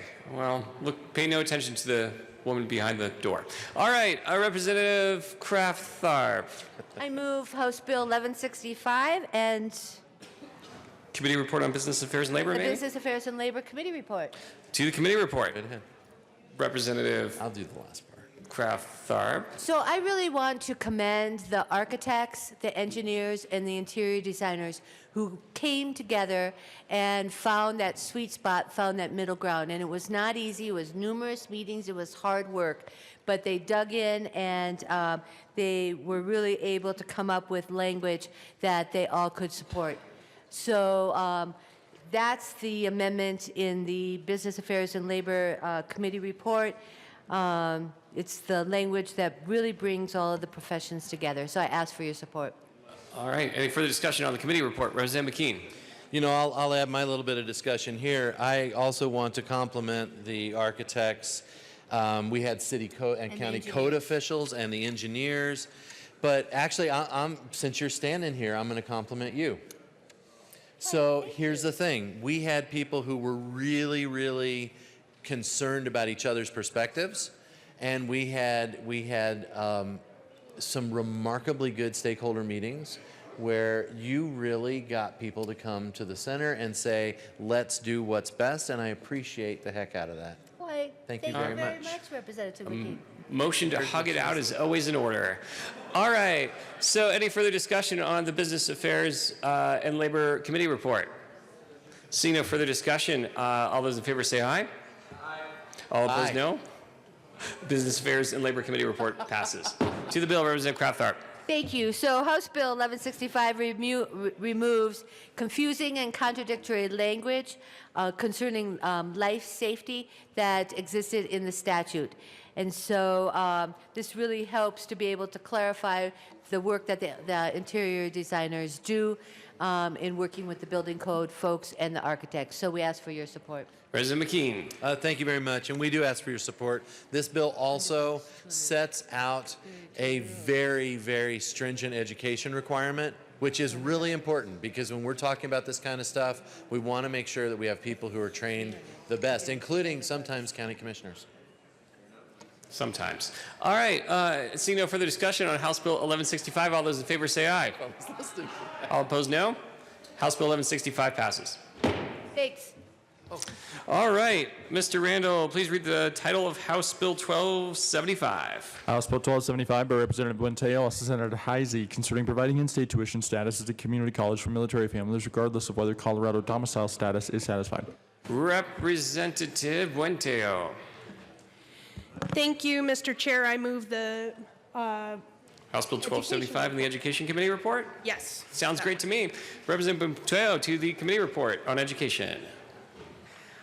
Thank you, Mr. Chair. The committee report on education, we had one, yes, simple amendment that just clarified what a dependent is. I'm sure my colleagues on the other side of the aisle could agree that it is important to clarify what a dependent is in the U.S. military. And with that, I move the committee report. All right. Any further discussion on the Education Committee report? Seeing none, the question is the passage of the committee report. All those in favor say aye. All opposed, no. The Education Committee report passes with one person saying something. To the bill, House Bill 1275. Thank you, Mr. Chair. House Bill 1275, I am just so proud of. This is another veterans bill. This bill simply allows our veterans and their families hang on. Mr. Chair, may I move out of the way of their picture for a moment? I think it's perfectly appropriate to photobomb on this one, but it's up to you. All right, let's continue. Representative Buentello. My apologies, Mr. Chair. I just lost my train of thought. So at either rate, one of the hardest things about military service and, being from a military family myself, I personally experienced this several times during my life. You have your permanent duty station change every 3 to 4 years. And it's very difficult, at least I know it was for me as a wife, to complete your education and to start a career and frankly to have a career when your spouse is in the military, just because you are moving like clockwork, like I said, somewhere between those 3 to 4 years. One of those many challenges is the fact that once you PCS, you have to wait one full calendar year before you can access in-state tuition. I don't think I need to tell anyone in this body how out of control tuition costs are. So what this bill will do is waive the 1-year requirement for military veterans and their families to access in-state tuition, which will save our military families thousands of dollars. Very, very proud to carry this bill. Let's support our troops and thank their families. Ladies and gentlemen, please vote yes. Mr. Minority Leader. Thank you, Mr. Chair. And just a quick question to the sponsor. Would this bill allow for a dishonorable discharge veteran to seek in-state tuition. I'm actually okay with the dishonorable discharged veterans' dependents because that wasn't upon their own, but I do have concerns if we're giving that benefit to dishonorably discharged veterans. Representative Butea. Thank you, Mr. Chair. Mr. Minority Leader, no, this will not actually apply to dishonorably discharged vets or their families. Representative Sandridge. Thank you, Mr. Chair. And yeah, love this bill. Love what you're doing with it. Just only question I have is, I'm sure within your discussions, why did you limit it just to community colleges, just not all colleges? Representative Butea. There were implications on four-year universities and frankly their budget, their long-term budget and sustainability. I'm continuing to have conversations with the universities just because, yeah, I believe this is a wonderful bill and I really do hope to expand it someday. Further questions or discussion on House Bill 1275? Representative Holtorf.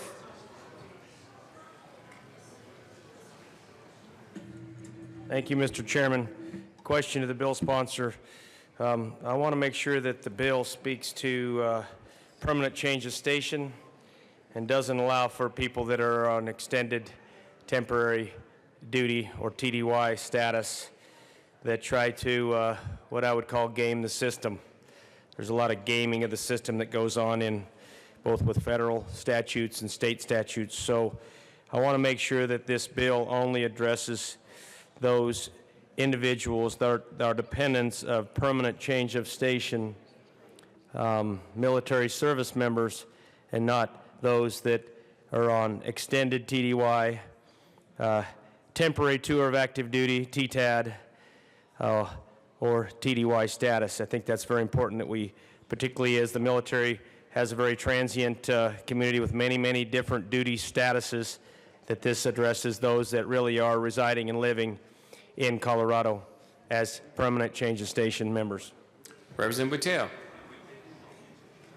Thank you so much, Representative Holtorf and Mr. Chair. No, this does not extend to anybody on a TDY because, yes, I too, unfortunately, have seen those bad actors in the past. This specifically applies to if you have had that permanent change of station and you will be there for a calendar period of more than 1 year. Further discussion on House Bill 1275. Seeing no further discussion, the question before the body is the passage of House Bill 1275. All those in favor say aye. Aye. All opposed, no. House Bill 1275 passes. Mr. Rando, please read the title of Senate Bill 43. Senate Bill 43 by Senator Tate, also Representative Valdez D, concerning correction that the rate of reimbursement for an out-of-network health care provider is entitled to receive from a health insurance carrier for service provided to a covered person or at an in-network facility when the health care provider submits a claim to the carrier within the specified time conform with existing law. Representative Valdez D. Thank you, Mr. Chair. I move Senate Bill 43 in the Health and Human Services Committee report. All right. Was there a committee report? Was anything adopted in Senate Bill 43? I believe there wasn't. No committee report. So I don't think there's a committee report. So we can just go straight to the bill. Representative Valdez. Thank you, Mr. Chair. This bill requires a health insurance carrier to reimburse an out-of-state network health care provider to provide emergency services for covered non-emergency services to a covered person at an in-network facility. And with that, I ask for your support. Any other further discussion on Senate Bill 43? Seeing none, the question before the body is the passage of Senate Bill 43. All those in favor say aye. Aye. Opposed, no. Senate Bill 43 passes. Mr. Rando, please read the title of Senate Bill 113. Senate Bill 113 by Senator Tate, also Representative Valdez D, concerning the mandatory contents of each license issued to a health facility by the Department of Public Health and Environment. Representative Valdez D. Thank you, Mr. Chair. I move Senate Bill 113 in the Health and Human Services Committee report, and there was no report. And I also don't believe there were any amendments in the committee report, so we can go straight to the bill again on Senate Bill 113. Efficient work here. So to the bill. Thank you, Mr. Chair. This bill removes the requirement for health facilities license issued in this Department of Public Health, and with that, I ask for your support. Any other further discussion on Senate Bill 113? Representative, Mr. Assistant Minority Leader. Thank you, Mr. Chair. I'm just curious, will this change the speed or efficiency of the health facility licensing process? I hope it does. Representative Valdez D. Thank you, Mr. Chair. Absolutely, this will continue to increase efficiency. All right, further discussion. Seeing no further discussion, the question before the body is House Bill, a passage of Senate Bill 113. All those in favor say aye. Opposed, no. Senate Bill 113 passes. Mr. Randall, please read the title of House Bill 1145. All right, and Mr. Assistant Majority Leader. Thank you, Mr. Chair. We are, it looks like the bill sponsor of this one is not in the room just yet. If Representative Holtorf is ready, I don't see him at the moment, but we could proceed out of order. Oh, your bill is up. Representative Holtorf, are you ready to go? This is your moment to shine. 1178? Okay, very good. Mr. Chair, I move to lay over House Bill 1145, one bill. All right, seeing no objection, the House Bill 1145 will be laid over one bill. And with that, Mr. Randall, please read the title of House Bill 1178. House Bill 1178 by Representative Holtorf, also Senator Sonnenberg, concerning increasing the speed limit on rural state highways where it is safe to do so, and in connection therewith directing the Department of Transportation to identify these highways. Representative Holtorf.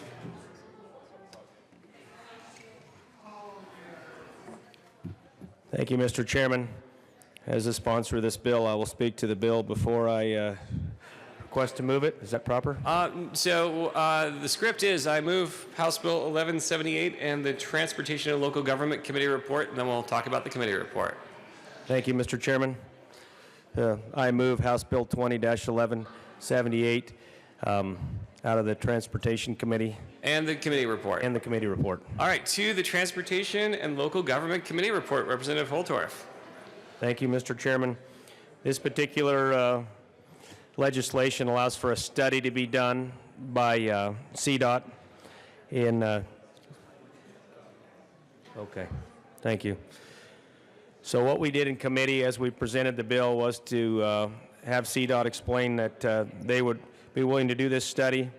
They had no opposition to this study, focusing on rural eastern, northeastern, and southeastern Colorado to allow for speed limit increases where public safety was the primary consideration, and where the study would include accident analysis, road surface analysis, also other considerations with respect to the different regions of the state.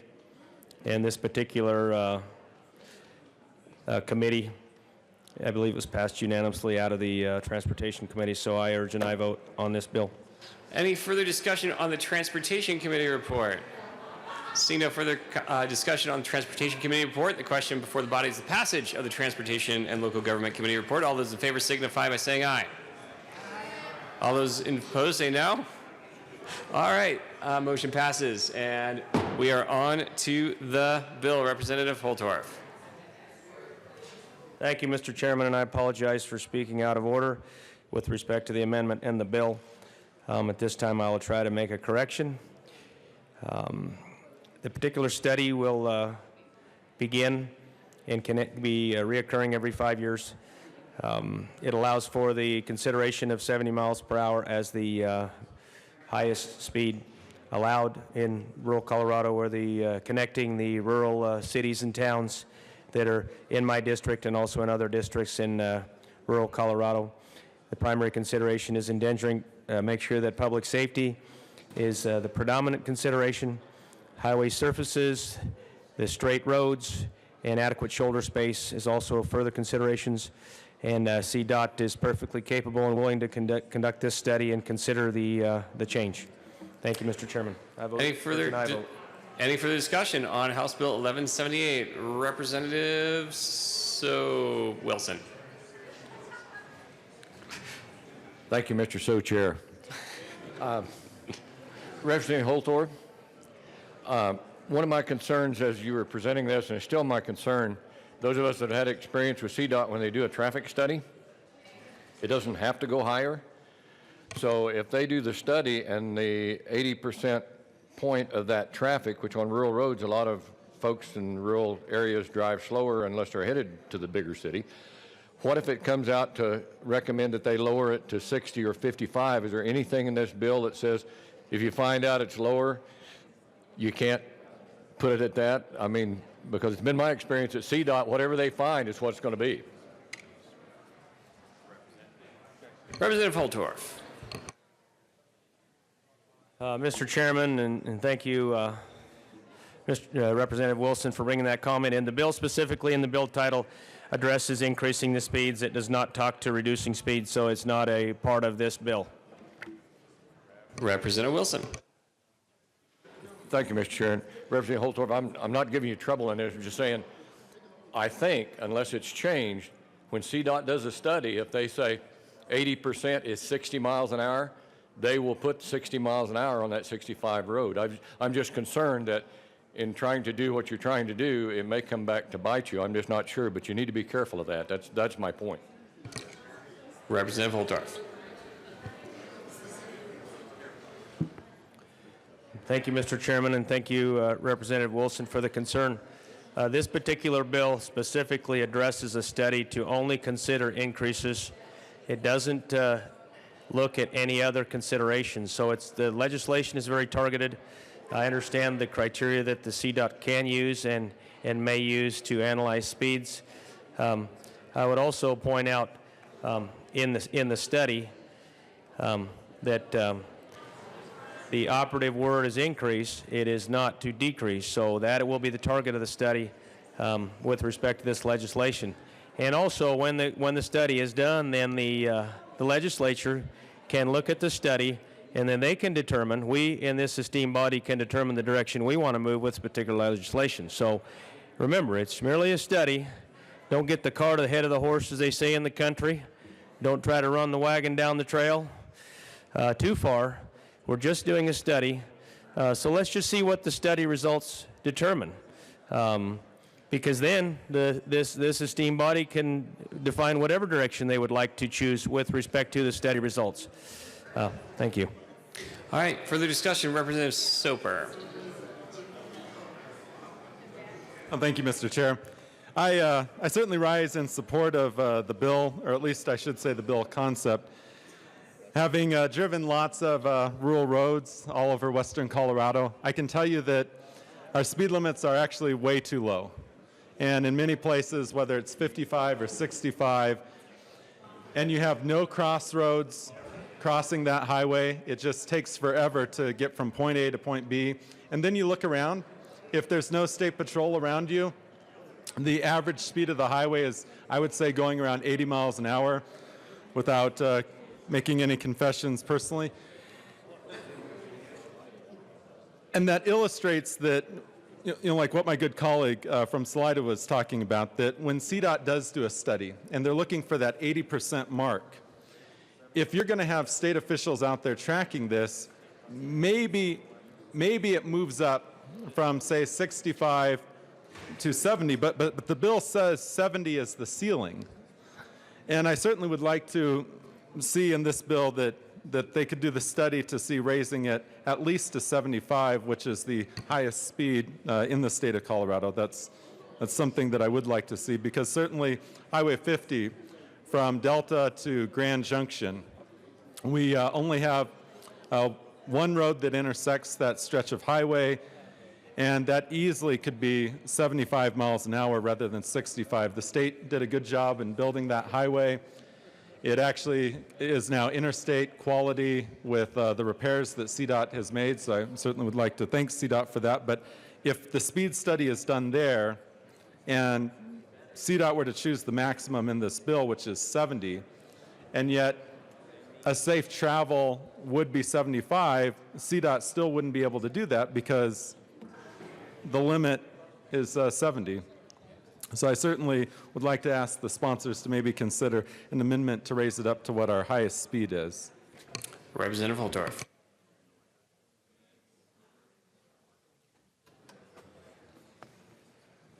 Thank you, Mr. Chairman.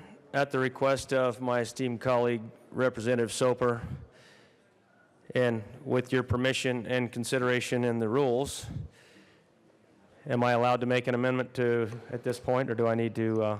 I am allowed to make an amendment? Well, there's a couple.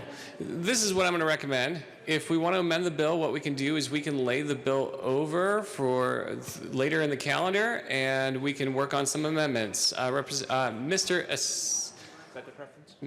Assistant Majority Leader. Thank you, Mr. Chair. I move to lay over House Bill 1178, one bill. All right, House Bill 1178 will be laid over one bill. All right, Mr. Randall, please read the title to House Bill 1145. House Bill 1145 by Representative McKean, House Senators Holborn and Garcia, concerning the safety consequences of a driver passing an official vehicle that displays a warning light. Very nicely done. All right, Representative McKean, we don't pay our readers enough for that, but but well done, Mr. Randall. Representative McKean to House Bill 1145. Thank you very much, Mr. Chair, and I move House Bill 1145 and the Transportation Local Government report. To the committee report. Committee report was we actually went in and just made a few changes to make sure that not only is the education component of this exactly what we want it to be, but we also just wanted to make sure that this bill and its enacting and its enforcement would not cause actions by drivers that would be the opposite of what we want. And so we made that amendment. It made everybody happy, and I would urge an aye vote. Further discussion on the committee report. Seeing no further discussion, all those in favor signify by saying aye. Aye. All opposed, no. Transportation and Local Government Committee report passes. To the bill, Representative McKean. Thank you, Mr. Chair. So what we're looking at here, folks, is a change to the move over for Cody law. You know, this actually follows perfectly the bill we just talked about, which is what do we do about our speed limits on our roads? How do we get people safely from one place to the other? This bill is how do we protect those who are doing their jobs on the side of the road? And I told our committee this, and I urge you to talk to our state troopers. I urge you to talk to your local law enforcement officers. The absolute scariest moment of their day is the minute their foot hits pavement as they pull somebody over. Because they can control so many things up to that point. They can control who it is that they pull over and what the traffic is moving and what they decide is a speed that they need to say, you know what, we need to pull you over and either tell you to slow down or give you a ticket. They can control kind of where on the road they turn their lights on and say, let's pull over. Control so many things until they open that door. Because who can they not control? The people who are driving toward them at 80 miles an hour. And the problem is that when we passed the Move Over for Cody law, we said, move over if you cannot slow to a safe speed. And slowing to a safe speed is kind of an amorphous description of, hey, we'd like you to slow down. What we need to do is make that a definite thing, and that is 20 miles an hour below the speed limit. It means that you need to be trying to slow down. And I also said this to the committee, and I would offer this to you all. And that is that what we're really trying to do is to get to the second level of awareness, which is not just that I need to slow down, but that when I see someone working on the side of the road, whether it be a tow truck or an ambulance, or if it is one of our state troopers or one of our police officers, that what you really are trying to do is help them do their job. Slow down, give them room, help them do their job. I urge an aye vote. Representative Melton. Thank you, Mr. Chair. And members, I rise in support of this bill. First, I was concerned that by having these restrictions, would it be enforceable?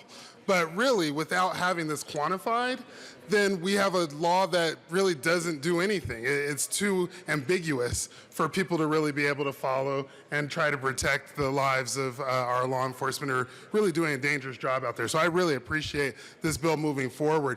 I think more so than its enforceability is the education piece around this bill and making sure that people understand that when we mean slow down, this is what we mean by slow down, and this is why we need you to slow down. So for that reason, I again ask for an aye vote. I appreciate the representative for bringing the bill, and let's protect the lives of our law enforcement that are out there protecting our streets. Representative Liston. Thank you, Mr. Chairman. I'm curious, will this be in statute, or it seems like to me the appropriate place for this, Representative McKean, will be in the driver's test, like the manual, because that's where it's the education piece, as Representative Melton was talking about, is, so that they know before they're fined or whatever. So if you would speak to that, I would appreciate it. Representative McKean.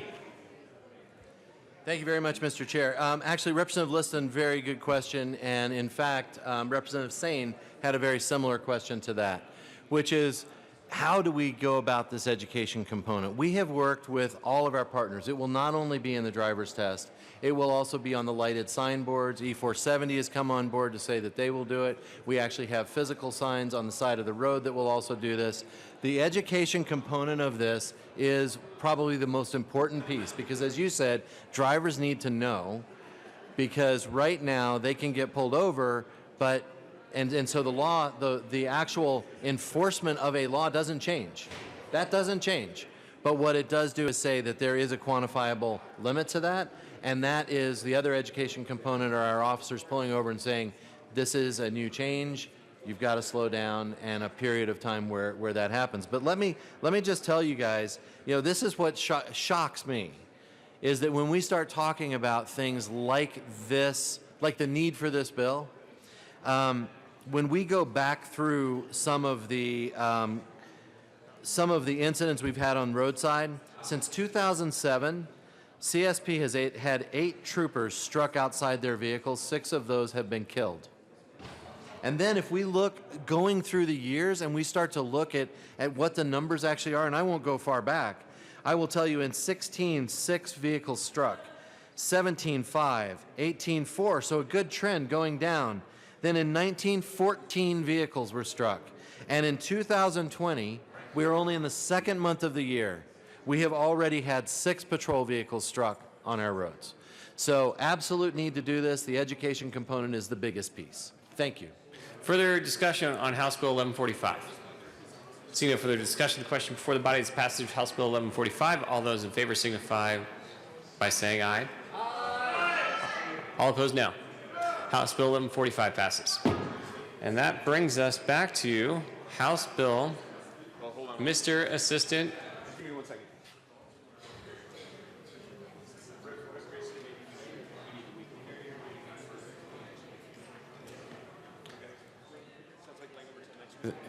Mr. Assistant Majority Leader. Thank you, Mr. Chair. I move to lay over House Bill 1178 and House Bill 1266 until Tuesday, February 25th. Seeing no objection, House Bills 1178 and 1266 will be laid over until Tuesday. Mr. Randall, please read the title of House Bill 1022. House Bill 1022 by Representatives Kraft, Tharp, and Van Winkle, also Senators Williams and Tate, concerning the Sales and Use Tax Simplification Task Force and in connection with extending the task force, modifying the task force duties, and removing the requirement that the task force undergo an evaluation by the Department of Regulatory Agencies prior to the task force repeal. Representative Kraft Tharp. I move House Bill 1022 and the Appropriations Report. To the Appropriations Committee report. Representative Kraft Tharp. Thank you. So the Appropriations Committee made an appropriations. All right, seeing no further discussion on the Appropriations Committee report, all those in favor say aye. Aye. Opposed, no. The Appropriations Committee report passes. And to the Business Committee, Business and Labor report, Representative Kraft Tharp. The Business Committee and Labor Report? There. Oh, yeah. So one of the things that this bill does is it gives a list of items for the continuation of the sales tax committee to be able to look at in the future. So we agreed to add on that list the streamlining of the sales tax exemptions for medical devices. So that's what we added on in the Business Committee. All right, further discussion on the Business Committee report. And we just want to be sure we heard a motion to adopt the Business Committee report, correct? And we move that you adopt, the Business Affairs and Labor Committee report. Why are 4-day weeks harder than 5-day weeks? This is what I want to know. Seeing no further discussion on the Business and Labor report, all those in favor say aye. Aye. Opposed, no. Business Labor report passes. To the bill, Representative Kraft Tharp. Representative Van Winkle. So Representative Van Winkle and I have been working on the sales and use tax simplification work for a number of years. So 3 years ago, we brought to this body a proposal let's bring people to the table. Let's bring the business community, let's bring the municipalities to the table so that this issue that we've been talking about for the last 30 years could finally reach some success. So you've heard this before, and we'll say it again. Colorado has the most complicated sales and use tax system in the country. But it's not an easy solution. It's not an easy avenue. It's not easy to find that pathway. In the Sales Tax Committee in the last 3 years, we've been able to make some progress, which is like a total miracle. The state is in the process of developing a one-stop electronic portal and a GIS system. That will help in this endeavor, but this is a complicated issue with a lot of things we need to look at. If we're not at the table, nothing will be done. So this is creating that space for the business community and for the local municipalities to be able to look at some of the additional issues. So this bill is asking for a 5-year extension of the task force. Mr. Assistant Minority Leader. Thank you, Mr. Chair. I have very little to add. My sincere thanks and gratitude to the chair of the committee, working very hard. This is an issue, like she said, that's been going on for 30 years in Colorado. Got dramatically harder just before the Polis administration took office, right before Thanksgiving of that year. And we're trying to solve the problem, and we're making great progress, bringing local government leaders, business leaders, and state leaders such as ourselves to the table to find a way forward. My sincere thanks to the many business leaders who gave of their time and talents, and the local government leaders who came to the table and met all summer long and are willing to stay at the table and work hard and solve this problem to make life a little bit easier for our Colorado businesses. All right, any further discussion on House Bill 1022? Seeing no further discussion on House Bill 1022, the question before the body is the passage of House Bill 1022. All those in favor signify by saying aye. Aye. Opposed, no? House Bill 1022 passes. Mr. Randall, please read the title to House Bill 1032. House Bill 1032 by Representatives Kipp and Wilson. All senators to null and quorum, considering the timing of education standards review. Representative Kipp. Thank you, Mr. Chair. I move the Education Committee report and the bill. All right, House Bill 1032 and to the Committee on Education report. Representative Wilson. Thank you, Mr. Chair. The Education Committee report did a great number of things, changing the word 1/3 to approximately, which that allows the department the flexibility of if it wasn't exactly 1/3, that they would still be able to proceed. I recommend an aye on the committee report. Further discussion on the committee report? Seeing no further discussion on the committee report, the question before the body is the passage of the Education Committee report. All those in favor say aye. Aye. Opposed, no. Committee report passes. To the bill, Representative Wilson. Thank you, Mr. Chair. Colleagues, I really need your attention here because I know that there's a lot of concern over this bill. This bill is House Bill 20-1032, not 19-1032. This is not a comprehensive sex ed bill. So we're not going to present a third and a third and a third on comprehensive sex ed. The understandable title of this particular bill is Let's Stagger the Review and Revision of State Standards rather than doing them all at once every 6 years. The way the current statute reads is that every 6 years the state standards will be reviewed, and that kind of puts everything all in one pot and one pile at one time. This will allow it to be differentiated approximately 1/3 every 2 years, so it just becomes a regularly recurring situation. The really great news for me in this bill is there's no fiscal note and it does not require an increase in FTE. I recommend an aye vote. Representative Kitt. Thank you so much. And thank you, Representative Wilson. I was wondering why that number sounded so familiar, and I couldn't quite connect.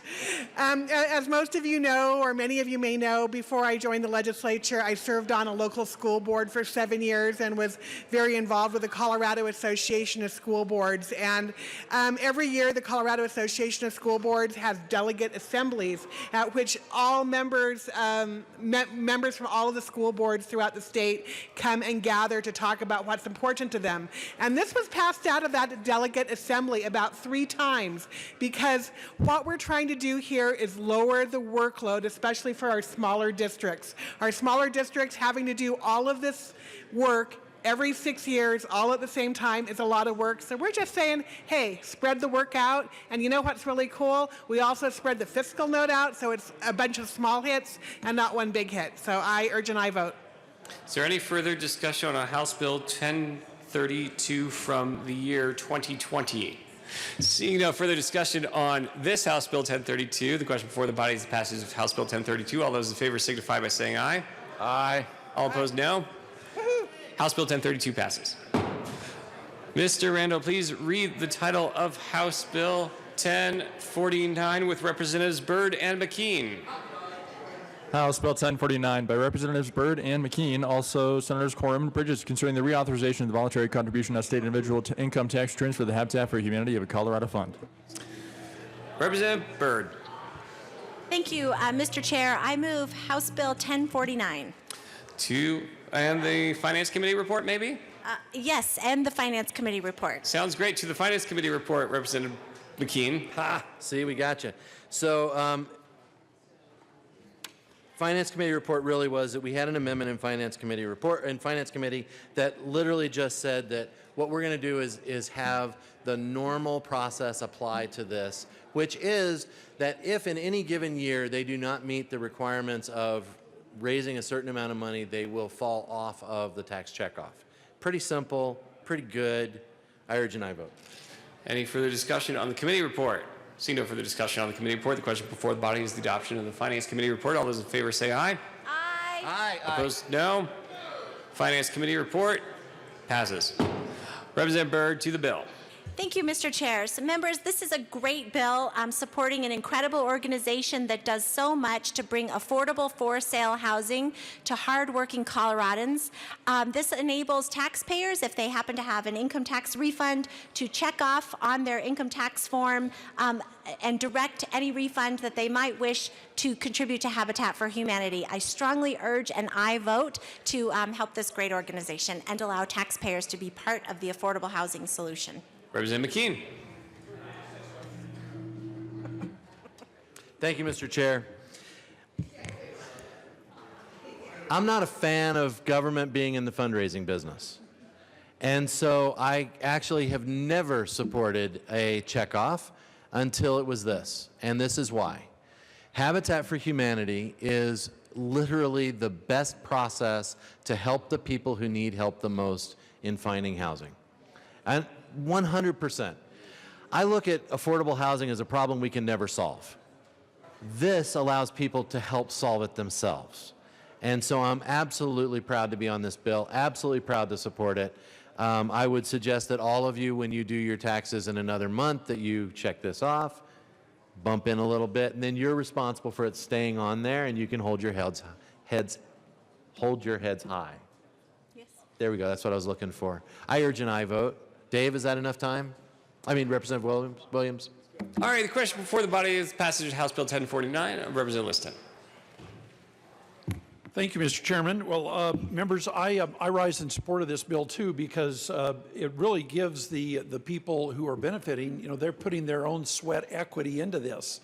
And so they've got not just the money coming in, but they're going to take that pride of ownership of having built their own home with a lot of good volunteers, and like Representative McKean said, I don't know if we're ever going to be able to solve the housing problem, but there is a bit of good economic news. Serious today, the housing starts came out. Housing starts are up at record levels, and so the building community is responding.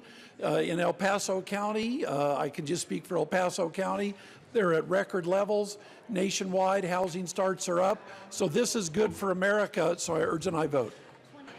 Well, I could fine you, or I could let Representative Melton talk. So I'm going to let Representative Melton talk. Thank you, Mr. Chair. I just had a point of order. When did we start letting former members speak in the well? We are not in recess. All right. Well, now we're back from the farm. All those in favor of House Bill 1049 signify by saying aye. All those opposed, no. House Bill 1049 passes. Mr. Randall, please read the title of House Bill 1215. House Bill 1215 by Representatives Valdez A. and Froelich, also Senator Foote, concerning the continuation of the Water and Wastewater Facility Operator Certification Board in connection with the recommendations containing 2018 Senator report by the Department of the Regulatory Agencies. Representative Froelich. Thank you, Mr. Chair. I move House Bill 1215 on second reading. I And move the Appropriations Committee report. to the Appropriations Committee report, Representative Froelich. Appropriations Committee had the wisdom to vote unanimously to appropriate appropriate funds. Sounds good. All right. All those in favor of the Appropriations Committee report, seeing no further discussion, all those in favor say aye. Aye. All opposed, no. The Appropriations Committee report passes. To the bill, Representative Valdez A. Thank you, Mr. Chair. It is an honor to serve with you. An honor to serve with you as well. This is a great bill. It helps keep our water clean. Please vote yes. Further discussion on House Bill 1215. Seeing no further discussion, the question before the body is the passage of House Bill 1215. All those in favor say aye. Aye. All those opposed, no. House Bill 1215 passes. Mr. Randall, please read the title to House Bill 1229 with Representative Buentello. House Bill 1229 by Representative Buentello, also Senator Cook, concerning authorizing the Peace Officer Standards Training Board to establish a scholarship program for law enforcement agencies with limited resources to assist the agencies with the payment of tuition costs for peace officer candidates to attend an approved basic law enforcement training academy. Representative Buentello. Thank you, Mr. Chair. I move the Appropriations Committee report. I don't believe there is an appropriation No on this, so I think we can go appropriation. straight to the bill. You can just move House Bill 1229. I move House Bill 1229 to the Committee of the Whole. About this bill. To the bill. About this bill. Many of you guys may or may not know, rural areas, we really struggle with recruiting and retaining a lot of different professions, but in particular public professions such as peace officers and law enforcement officers. Which is where this bill comes from. I'm very proud that this is a bill that comes out of my constituency, out of specifically Otero County. What this will allow rural sheriffs to do is to send contracted cadets to post-certification school, which is the school you got to go to in order to become a law enforcement official. There is no appropriation because this will come out of the department's own money and will allow them to contract with the local law enforcement agencies. So, very proud of this. Good bill, vote yes. All right, further discussion on House Bill 1229. President Benavides.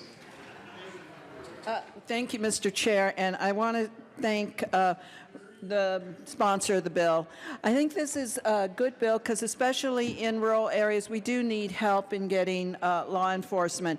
The issue that I have, and I have an amendment, and I want to move Amendment L001 and ask that it be displayed. All right, and the packet was given to our staff. All right, Amendment L001 has been moved and now is properly displayed to the amendment, Representative Benavides.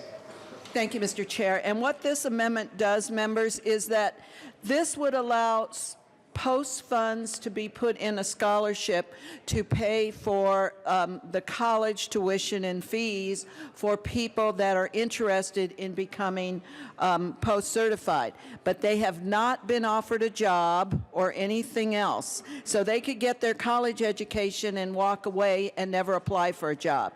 All this amendment says is that if they complete the program and get the funds through this, then if they haven't taken a job in public safety within 5 years, they have to pay it back to post, so then it can be used for someone else. So I would urge a yes vote on the amendment. Further discussion on the amendment, Representative Buentello. Ladies and gentlemen, I consider this a friendly amendment. I just think it's important that if they get the benefit of local tax dollars, that they follow through on that darn thing and make sure they come work for us in rural Colorado. To the amendment, Representative Sandridge. Thank you, Mr. Chair. I stand in support of this amendment because this, the purpose of this amendment, it does happen. They'll come in here and they'll get post-certified on the government's dime, then go someplace else. So we need some type of guardrails in there. So I stand in strong support. Thank you. Further discussion on the amendment, Representative Sane. Thank you, Mr. Chair, and I do also support this amendment, although if everybody was post-certified, everybody would have guns. So, but this does make sense. If we are expending the funds, this makes a lot of sense to make sure that they do get a job within 5 years. So thank you for bringing this amendment. Further discussion on Amendment L001. Seeing no further discussion on the amendment, all those in favor of Amendment L001 signify by saying aye. Aye. Opposed, no. L001 passes. We are back to the bill. Representative Liston. Thank you, Mr. Chairman. Members, this is a good bill. You know, I think it's important that people be post-certified, and so this, you know, what's good for the goose is good for the gander. So with that, I would like to move L002 and ask that it be displayed. L002 has been moved and is properly displayed. So thank you. So members, you know, I am all in favor of our good law enforcement officers to be post-certified, and if the trainees are going to be post-certified, I think it makes inherently good sense that our sheriffs, who are going to assume this awesome responsibility of running these departments from county to county, that they be post-certified. So I respectfully ask for an aye vote for L002. Representative Buentello. Thank you, Mr. Chair. I ask for a title ruling. All right, we'll be at a brief recess while we discuss the title ruling.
Committee will come back to order.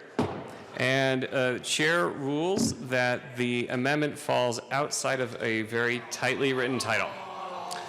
All right, to the bill. Further discussion, Representative Sane. Mr. Chair, I think the chair of this committee of the whole should be post-certified because that was shot down awfully fast. Post haste, even. All right, Representative Soper. Oh, thank you, Mr. Chair. So I heard this bill in committee, and I voted for this bill. I support it as well. But one thing that came out in committee was that, you know, if you look at page 3 of the bill, it talks about rural and smaller jurisdictions with limited resources due to their size or location, and then to assist the agencies with the payment of tuition costs, and then it continues on. What's lacking here is a definition of what rural or smaller jurisdictions would be with limited resources. And I asked the question in committee, and the answer I was given is that under federal law, that would be 35 officers or post-certified officers or less.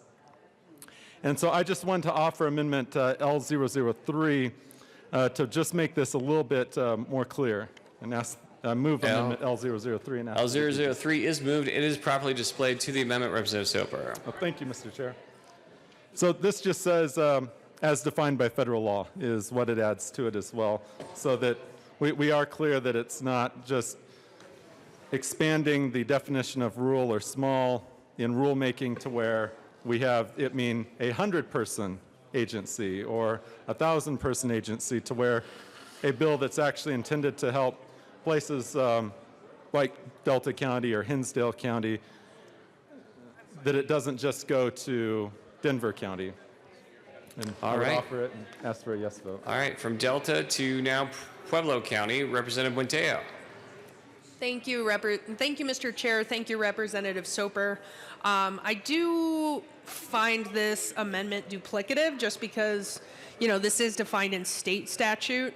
However, I have no particular issue with it. And, being that I do represent such a rural area, 3,000 square miles, in case y'all were curious, I'm always a little wary of any kind of statute that, doesn't have a super tight definition of what rural is. So I see this as a friendly amendment and vote aye. All right, any further discussion on Amendment L003? The question before the body, seeing no further discussion, is the passage of L003. All those in favor say aye. Opposed, no. L003 passes. We are back to the bill. Any further discussion on House Bill 1229 as amended? Representative Buentello. Good bill. Let's support our rural cops. Vote yes. Any further discussion? Seeing none, the question before the body is the passage of House Bill 1229 as amended. All those in favor signify by saying aye. All those opposed, no. House Bill 1229 passes. All right, Mr. Randall, please read the title to House Bill 1270.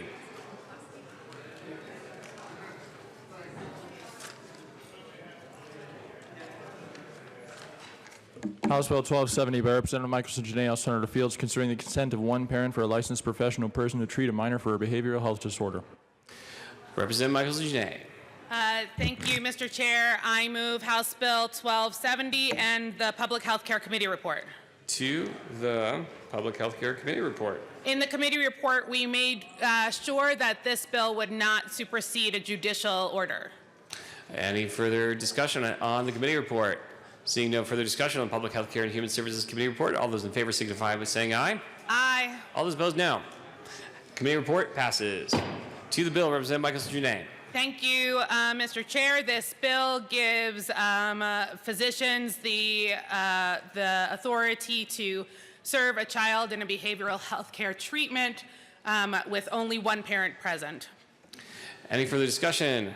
Representative Pelton. Thank you, Mr. Chair, and thank you for bringing the bill.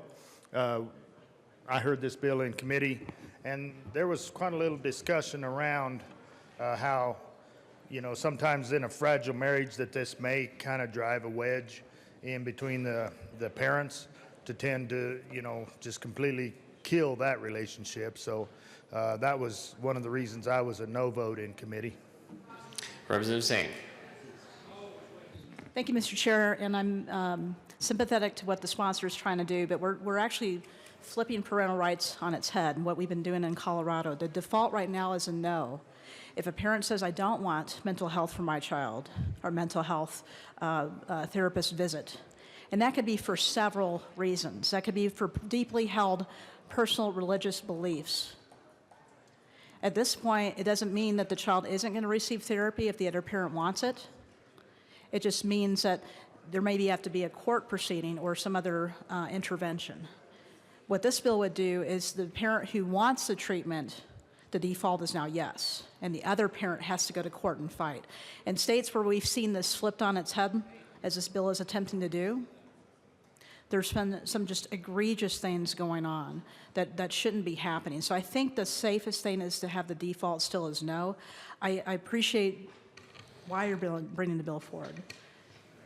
If it was about a child making imminent threats or exigent threats of self-harm or suicide, that's covered in the law that we have already. That child would receive help. And in fact, because of bills that were passed previous years, they'd actually, at certain ages, don't even have to seek the consent of a parent anymore if they have expressed self-harm or suicidal ideation. So I think what we have now is a network of law that provides just the right amount of protection for our children. So again, I very much appreciate what the sponsor is trying to do. I feel for those parents that are in conflict about this. That's never a pretty picture.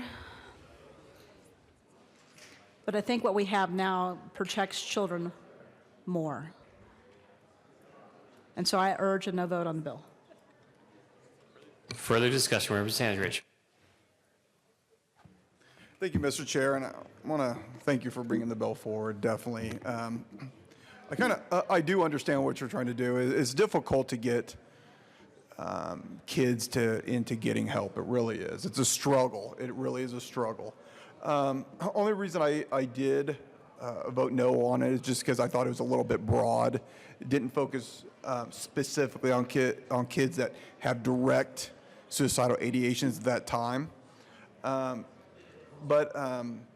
You know, this is a concern. I see what you're doing, and just like a lot of bills that I vote no on, you know, if it does pass, hopefully it will be successful. Thank you. Further discussion, Representative Humphrey. Thank you, Mr. Chair, and I agree with my colleagues who have risen in opposition to the bill. I think that what we have currently in statute shows better respect for both parents in the relationship and a more deliberative process. And so I rise in opposition to the bill and think that we should leave things the way they are. Thank you. Further discussion, Representative Gutner. Thank you, Mr. Chair. Members, I bring your attention to page 2, line 16. It says, as used in this section, minor means a person who is under 15 years of age. So under 15 means that, according to this, if adopted, the definition of minor would be 14. I just have real concern with defining a minor as 14 years old. And so I would urge a no vote on this bill because I don't think that that's appropriate that we define a minor at 14 years old. What about the 15, 16, 17-year-olds? So I would just urge a no vote. Further discussion? Seeing no further discussion, the question before the body is the passage of House Bill 1270. All those in favor say aye. All opposed say no. House Bill 1270 passes. Mr. Assistant Majority Leader. Thank you, Mr. Chair. Good work today, everybody. I move the committee rise and report. All right, you've heard the motion. The committee will rise and report.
The House will come back to order. Mr. Randall, please read the report of the Committee of the Whole. Madam Speaker, your committee whole big sleeve report has had under consideration upon touch business the recommendations on House Bill 1022, amended House Bill 1024, amended House Bill 1032, amended House Bill 1049, amended House Bill 1060, amended House Bill 1066, amended House Bill 1136, amended House Bill 1145, amended House Bill 1165, amended House Bill 1215, amended House Bill 1229, amended House Bill 1270, amended House Bill 1275, amended passage or reversed counted for third and final passage. Senate Bill 43 and Senate Bill 113 passing or revised place counted for third and final passage. House Bill 1178 is laid over as amended until February 25th, 2020. Entertaining is placed on the calendar. House Bill 1266 is laid over until February 25th, 2020. Entertaining is placed on the calendar. Representative Singer.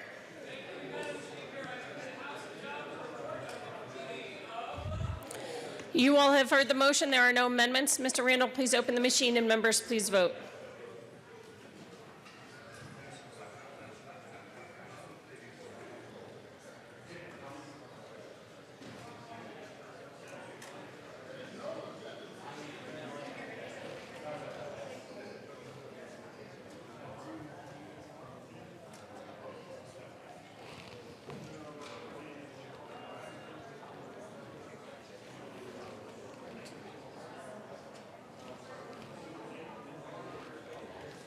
Hooten, Jackson, McKean.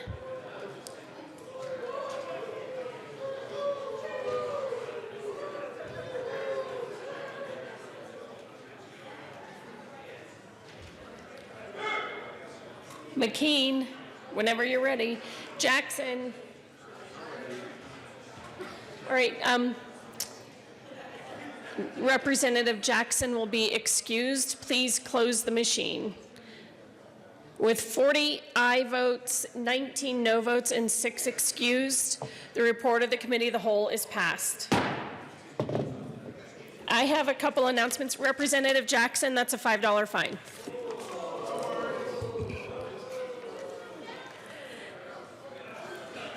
Hey, Representative Coleman, you don't pay for those.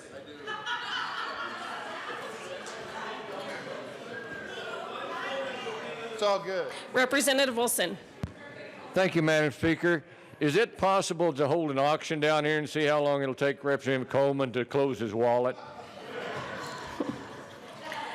I have a couple announcements. Representative Duran will replace Representative Hawkes Lewis on Public Health and Human Services today only. And Representative McKean will substitute for Representative Liston, who I'm not even sure is a member here anymore, but. In Public Health today only. Any other announcements? Representative Byrd. Thank you, Madam Speaker. Members of the Finance Committee, we will be meeting upon adjournment on Monday instead of in the afternoon. So mark your calendars and remember, Finance Committee, Monday on adjournment. Representative Esgar. Thank you, Madam Speaker. Members of Joint Budget Committee, all two of you, and anybody else who's interested in joining us. We will be meeting this afternoon. Keep your phones near you. We're waiting for the Senate to actually finish what they're working on. So then when they adjourn, we'll meet. Representative Singer. Thank you, Madam Speaker. Members of the Public Health Care and Human Services Committee, including new members today, we will be laying over Senate Bill 87, but we will be hearing House Bill 1206 at high noon. Representative Roberts. Thank you, Madam Speaker. Members of the Rural Affairs and Agriculture Committee, similar announcement to Representative Byrd. We're going to meet Monday upon adjournment, not at 1:30, but upon adjournment on Monday for Rural Affairs. Thank you. Majority Leader Garnett. Thank you, Madam Speaker and members. Just a quick update on schedule for next week. There's a lot of work coming through. We are going to come back to the floor on Monday afternoon for consideration of general orders, second reading of bills. So just want to make sure I gave you guys the heads up on that. Also, there's just a lot of work coming through, so there may be more evenings we're coming back next week, but as soon as I have a better sense of that, I will communicate with the Minority Leader and the Assistant Minority Leader. Any other announcements or introductions? Seeing none, Majority Leader Garnett. Thank you, Madam Speaker. I move that the House stand in recess until later today. Seeing no objection, the House will be in recess till later today.